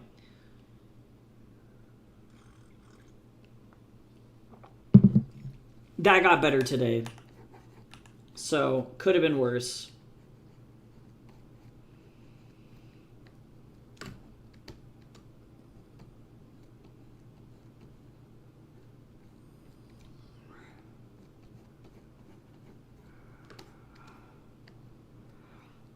All right, let me know if this expression is okay. I want to make sure that I'm like relatively faithful to this character, that we're doing okay shit here.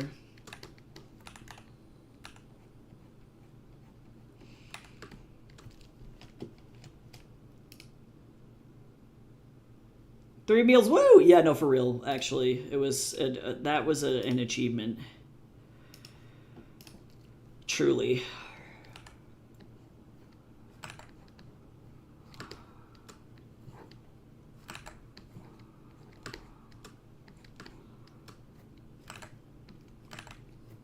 I love the shape design on this character, actually. Great. It's got a really good profile.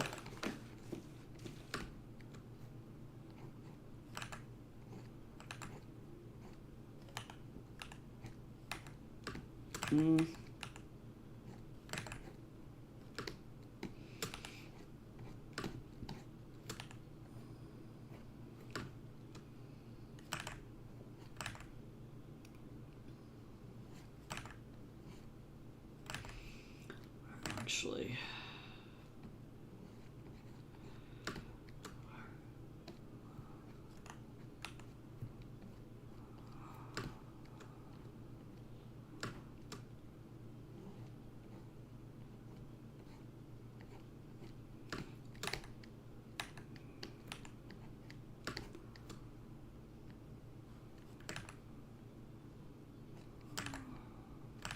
See, actually, I'm going to make sure that this is in the right place before I do anything.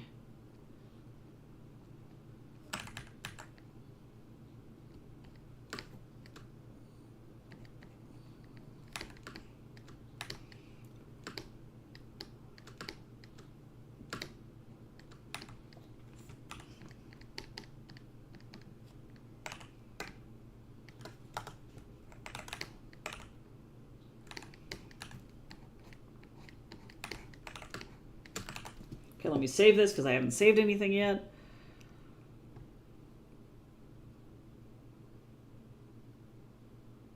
Aw, that's sweet.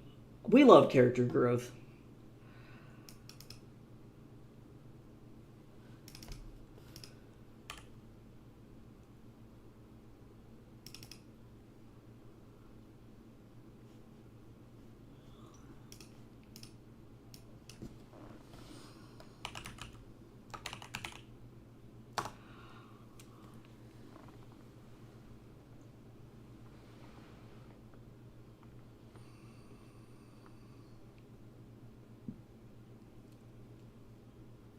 A bit less condescending. Okay, I can do that. That's just like this eyebrow. We can just raise the eyebrow a little bit.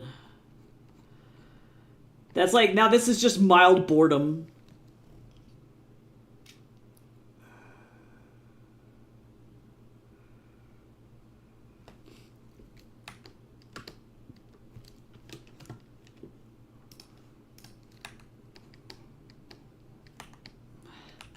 This is an expression of somebody who's like, why are you wasting my time? Like, why are you doing this? Also, make sure you hydrate.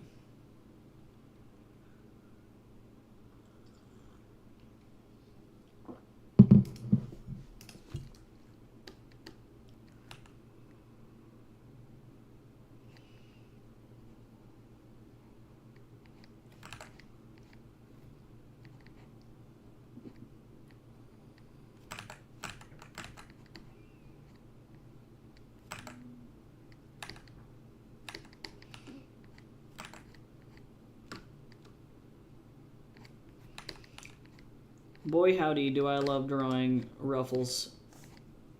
Pleated ruffles.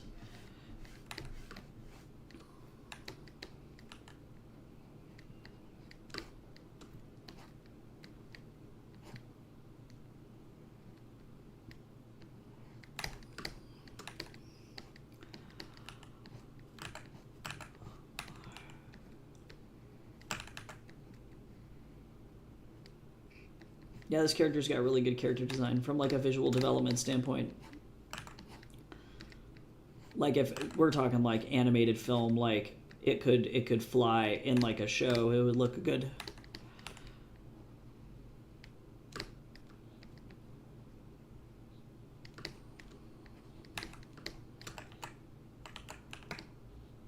No.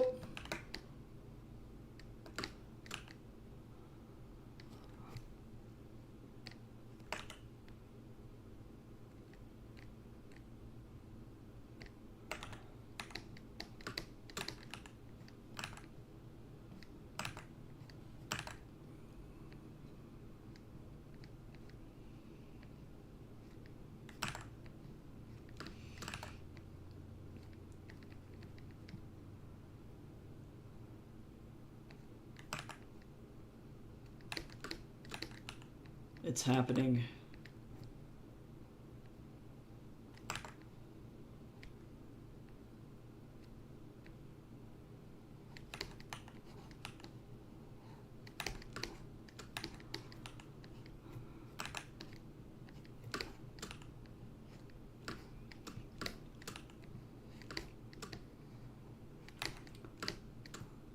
Bleh.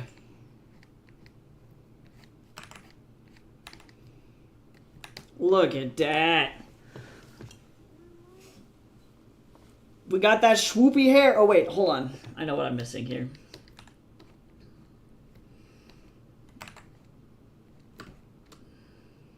We need more clouds on that side. There we go.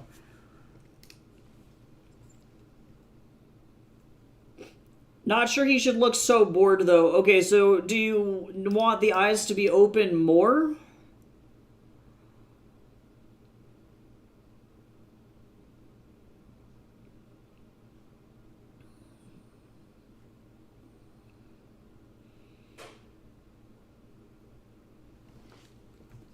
Okay, because that's going to bring it back to irritated.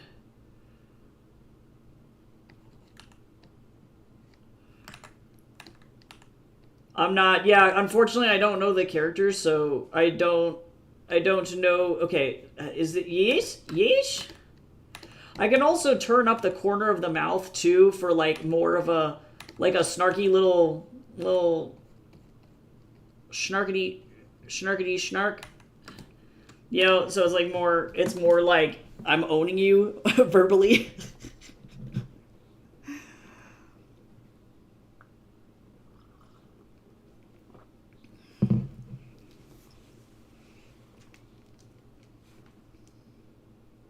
You thought you were hot shit and now you're just embarrassed? Okay, downturned lip is better. Okay, sounds good. Let me just...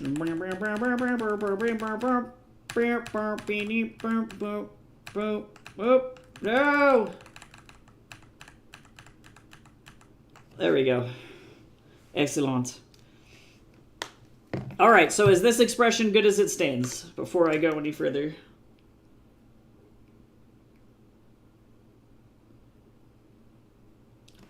Okay, awesome. Okay, let's get some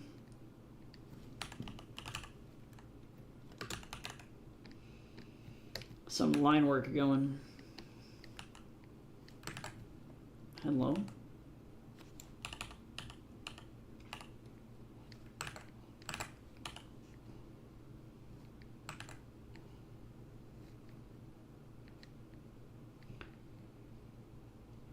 I love it. I love surprises. Actually, just kidding.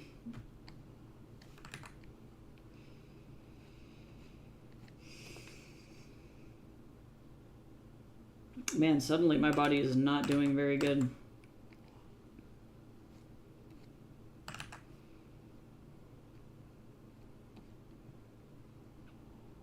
I like good surprises. Bad surprises are bad. We don't do that. Only good surprises here.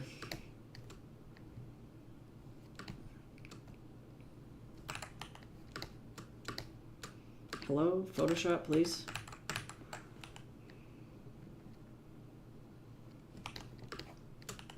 It sucks because I really need to take like a vacation day.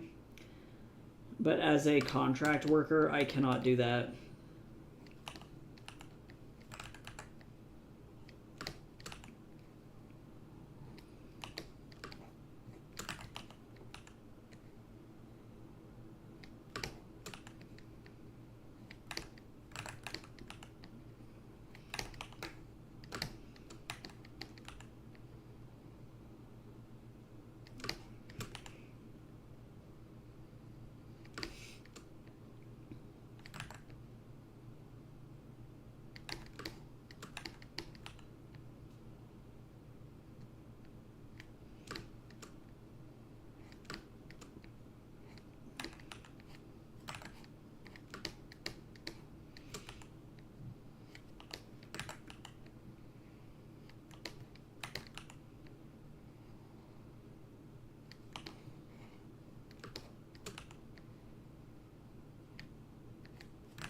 Oh, to be a worker that is able to take a sick day when you need it.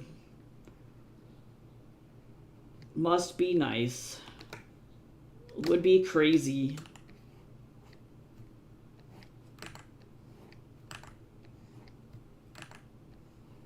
I don't know her.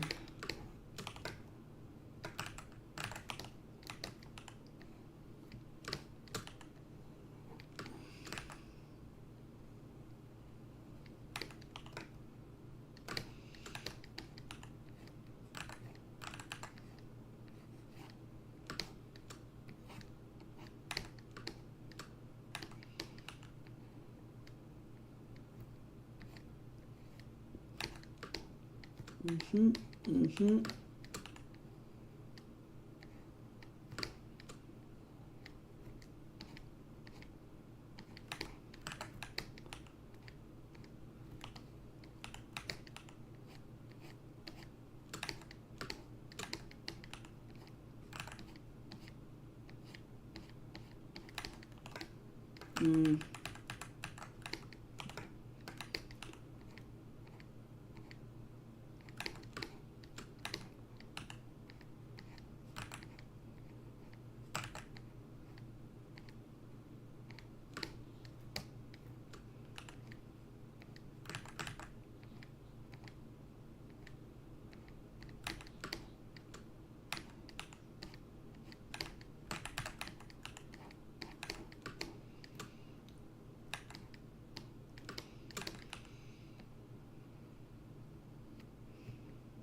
I love working on hair that's like really line art heavy like this. Coloring it is like a bummer. So I like it when I can just leave it like line art like this.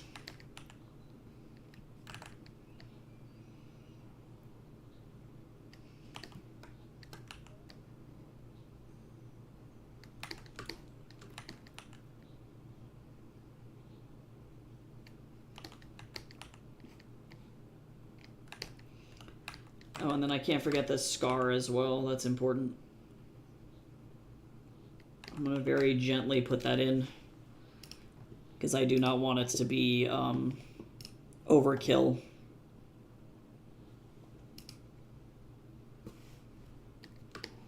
Because that would be silly Billy.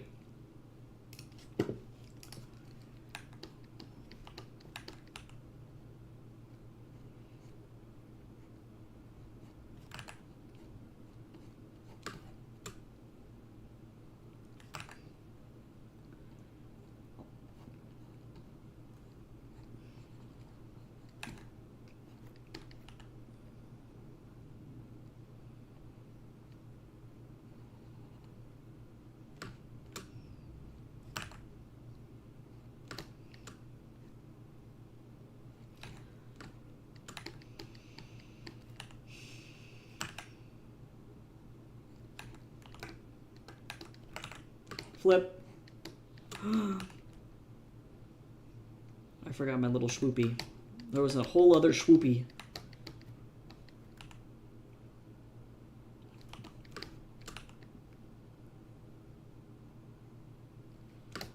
You know what? Most of the time I hate doing this face angle because it's just like fucking awful in terms of foreshortening, and somehow I fucking nailed it.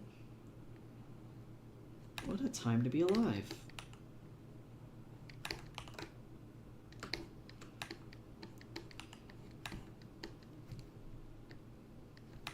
Oh, running into a little bit of an error here.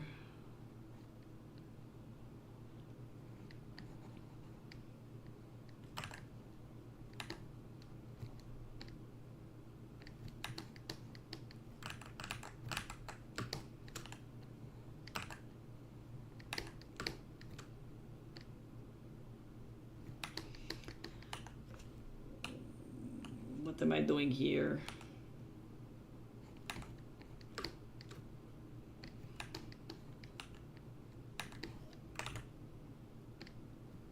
Yeah, nice.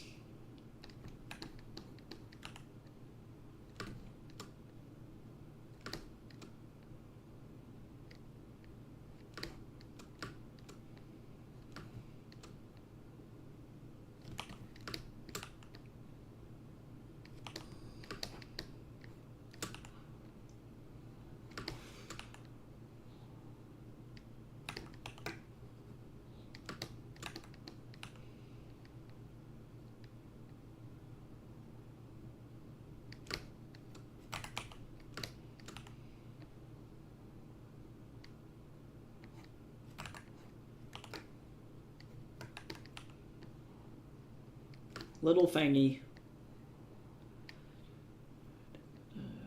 Body like a whip.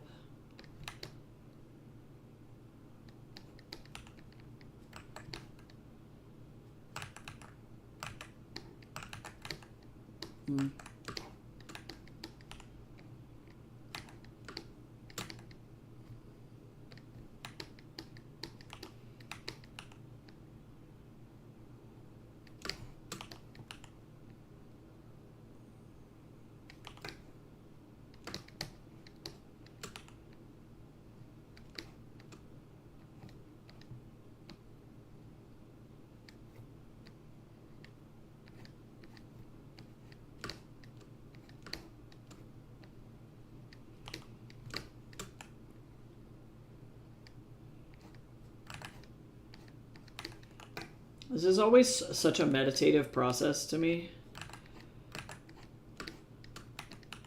Line art is the best. If I could just do line art always, I would.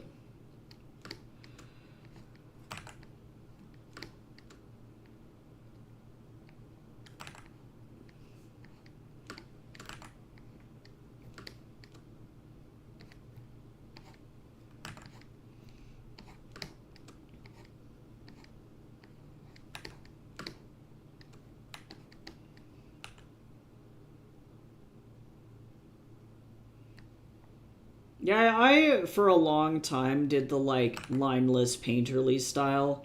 And even in my newer, like, traditional work, I have just leaned back into lining it. Because, interesting story, how, for a long time, in especially, like, American fine art, people weren't considered fine artists if they were illustrators. illustration was considered like a lowbrow form of art because they thought that drawing things with lines and drawing things for like editorial was not considered fine art. So now I kind of combine both, and a lot of my work is really like liner heavy when I do traditional work. I was really inspired by artists like, well, Tetsuya Nomura is one of my major loves for line art, but like J.C. Leyendecker, however you say his last name, and his use of line and palette knife in his work in particular. I love his shit so fucking much. Yeah, he was known for his little lines. That's his whole thing. Yeah, he was also gay as fuck. But if you look at his work up close, this is a great example. You can really see, one, he has line art around the edge of his work. It's very thin. And mine is definitely way thicker.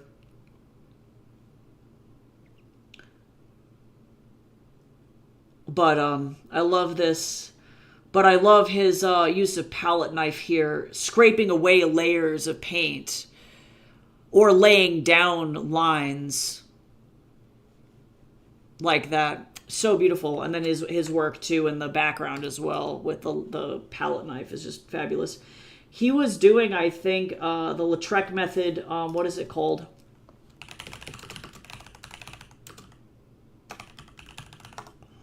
What did he call it?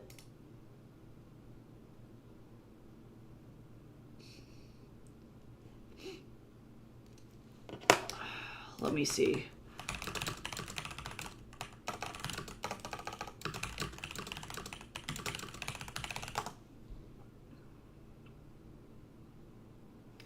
Oh, I guess they just call it oil on board.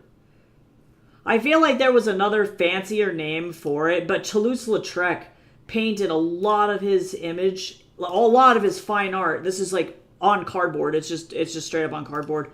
And Leyendecker, I'm pretty sure this particular painting, this one too, are also oil on board, which is cool. He's fucking wonderful. One of my, like, actually top one favorite American illustrators. And he spent most of his time as an advertising illustrator for, like, men's shirts and stuff.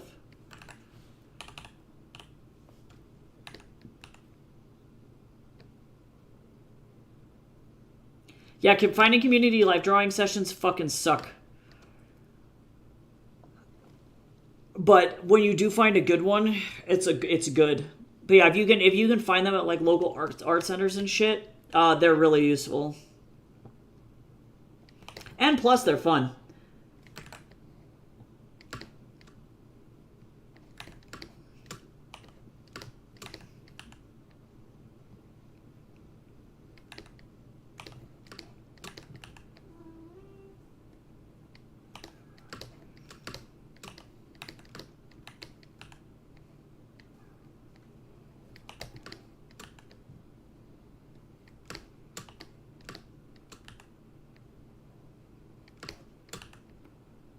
I'm like, go back to art school. No, I'm just kidding. I'm such a fucking bad influence. I'm like, make Donald Trump pay for your student loans and then move out of the country and then never pay them back. That's my plan. That's what I'm doing.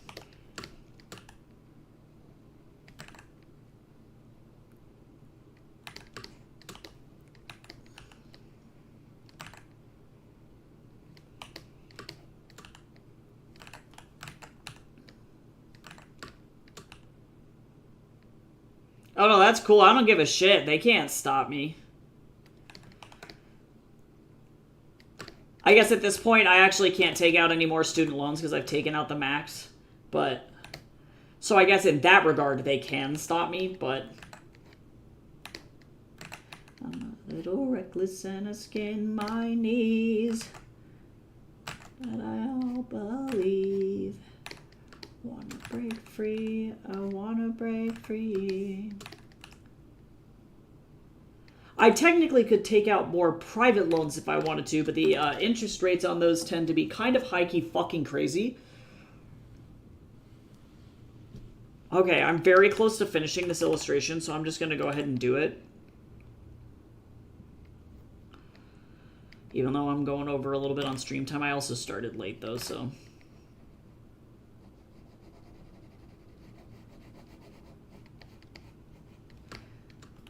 Kids, I'm a little reckless when I scan my knees.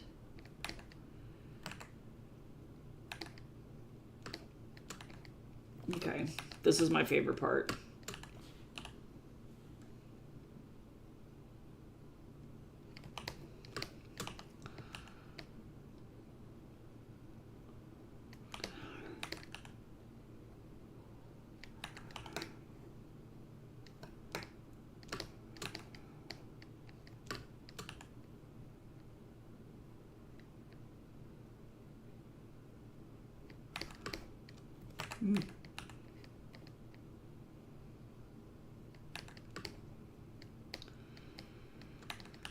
Effectively, I'm using the illusion of line depth to create a more three-dimensional piece without actually having to paint anything. So anything that's closer to the camera or like heavier on the bottom or would have an indicated contour shadow, I'm going in and laying in a thicker line.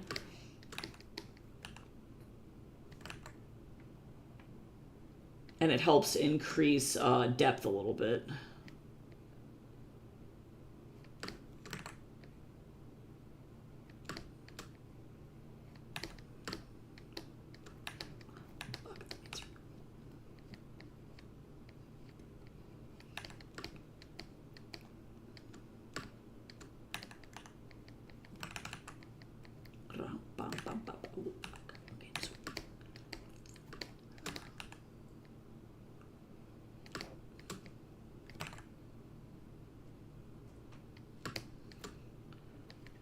So I'm gonna go like this. Hi, Jace. Hi. What's up? Oh, ADA was wanting me to, or truly Melissa was wanting me to send her a link to the kind of stool that would be helpful for me at work. Oh, I see. So, Hey, getting a new stool for work, so that way your back isn't broken. So that way your hips don't hurt. they don't lie. We like it when our hips don't fucking hurt.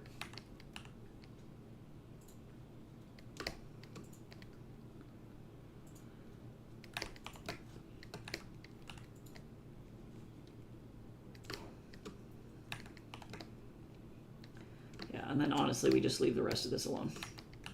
And then this, we're gonna do the same thing. I might do like a little bit here.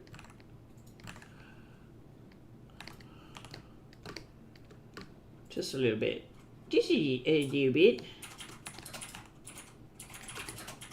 No, Victor, you can't scratch my chair. That's rude.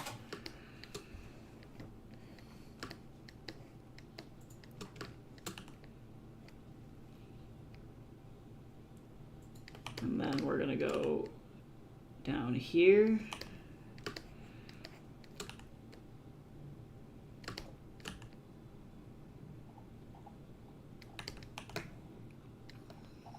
Okay, we did it.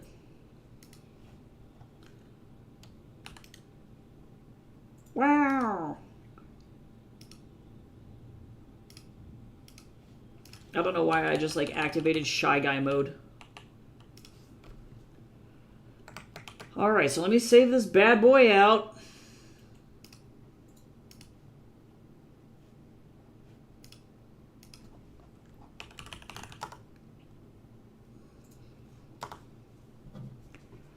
Mr. Man, don't you step on my computer's power button. I will literally cry.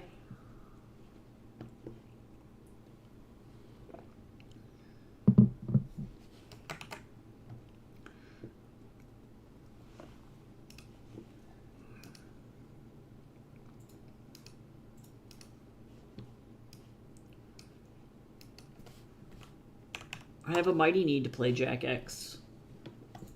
But actually, they updated the Open Goal to port Jack 2 to PC, and I've been meaning to play that. And whenever I get a second, I might just go on like an absolute binge, and you guys get to deal with that. Mr. Man, you are so out of control. Cool. Well, thank you so much to everybody who has read books and entered raffles and all of that other stuff. Oh, for whatever reason, this piece is like, no, Mr. Man. Yeah. Yeah, buddy, why? He's walking all over the place. He's going to go punch my tea so that way I feed him Fancy Feast.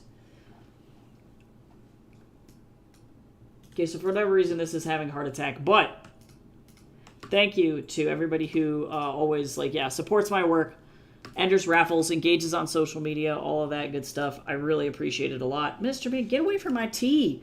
Tea is not for cats. You can't drink that. Oh my god. Why are you stepping on everything? Why is he like this? No, I need to use my mouse. Y'all are watching suffering here.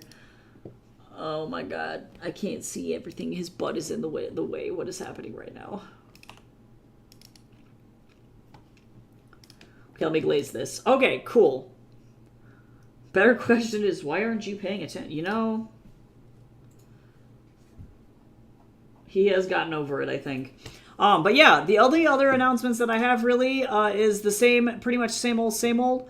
I am trying to get to my first stretch goal on my Kickstarter. So if you haven't had a chance to back it yet, definitely do. I would love the hype and the support. And if you can't back, that's okay. Sharing it on social media or letting other people know about it is very helpful. There is just about 2 weeks left to go on the project, so if you want to get it, you got to get it now. A lot of these rewards, like the tea and everything, will be completely unavailable after this Kickstarter, so I will not be producing it again. And yeah, a lot of these stickers and art and like all that good stuff, it'll just be here. So if you want to help me get royalty payments actually on this thing rather than just breaking even on the book, that would be amazingly helpful. And thanks again to everybody who has supported it so far, especially like QWERTY's fandom has been like insanely helpful. The fan base there, they have been amazing and supported shit in an insane amount. It was really awesome.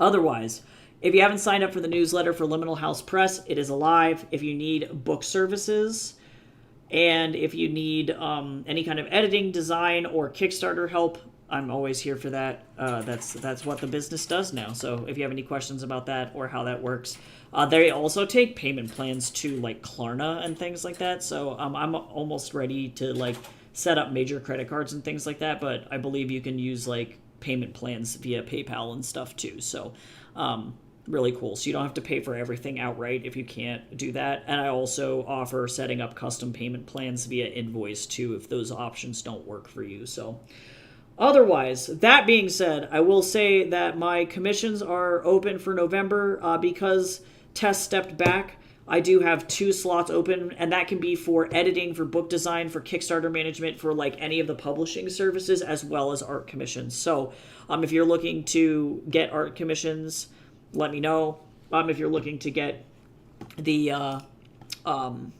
any kind of editing services or things like that, that's totally up for grabs as well. Just shoot me a message and we can get started on that. But otherwise, I will be back. Let's see, is tomorrow a day that I'm actually going to be working? I think so. Yes, I'll be back tomorrow to work more on Appetite on stream. So hopefully I will get there. Tess, most likely I'm going to need you to pick a character for me because when I say that I'm super busy and my TBR is really long, that'll be easier for me. So let me know which character, just so that way I don't have to like feel like I need to finish a 115,000 word book like in the next month and a half in order to be able to draw stuff. But yeah, let me know. Let me know what you'd like, and then we can get you a drawing for sure because you're so awesome. And I appreciate everybody who reviews work. So you guys are great. And I will see you tomorrow for writing. And yeah, I hope everybody has a good rest of your day, and I'll see you soon. Bye-bye.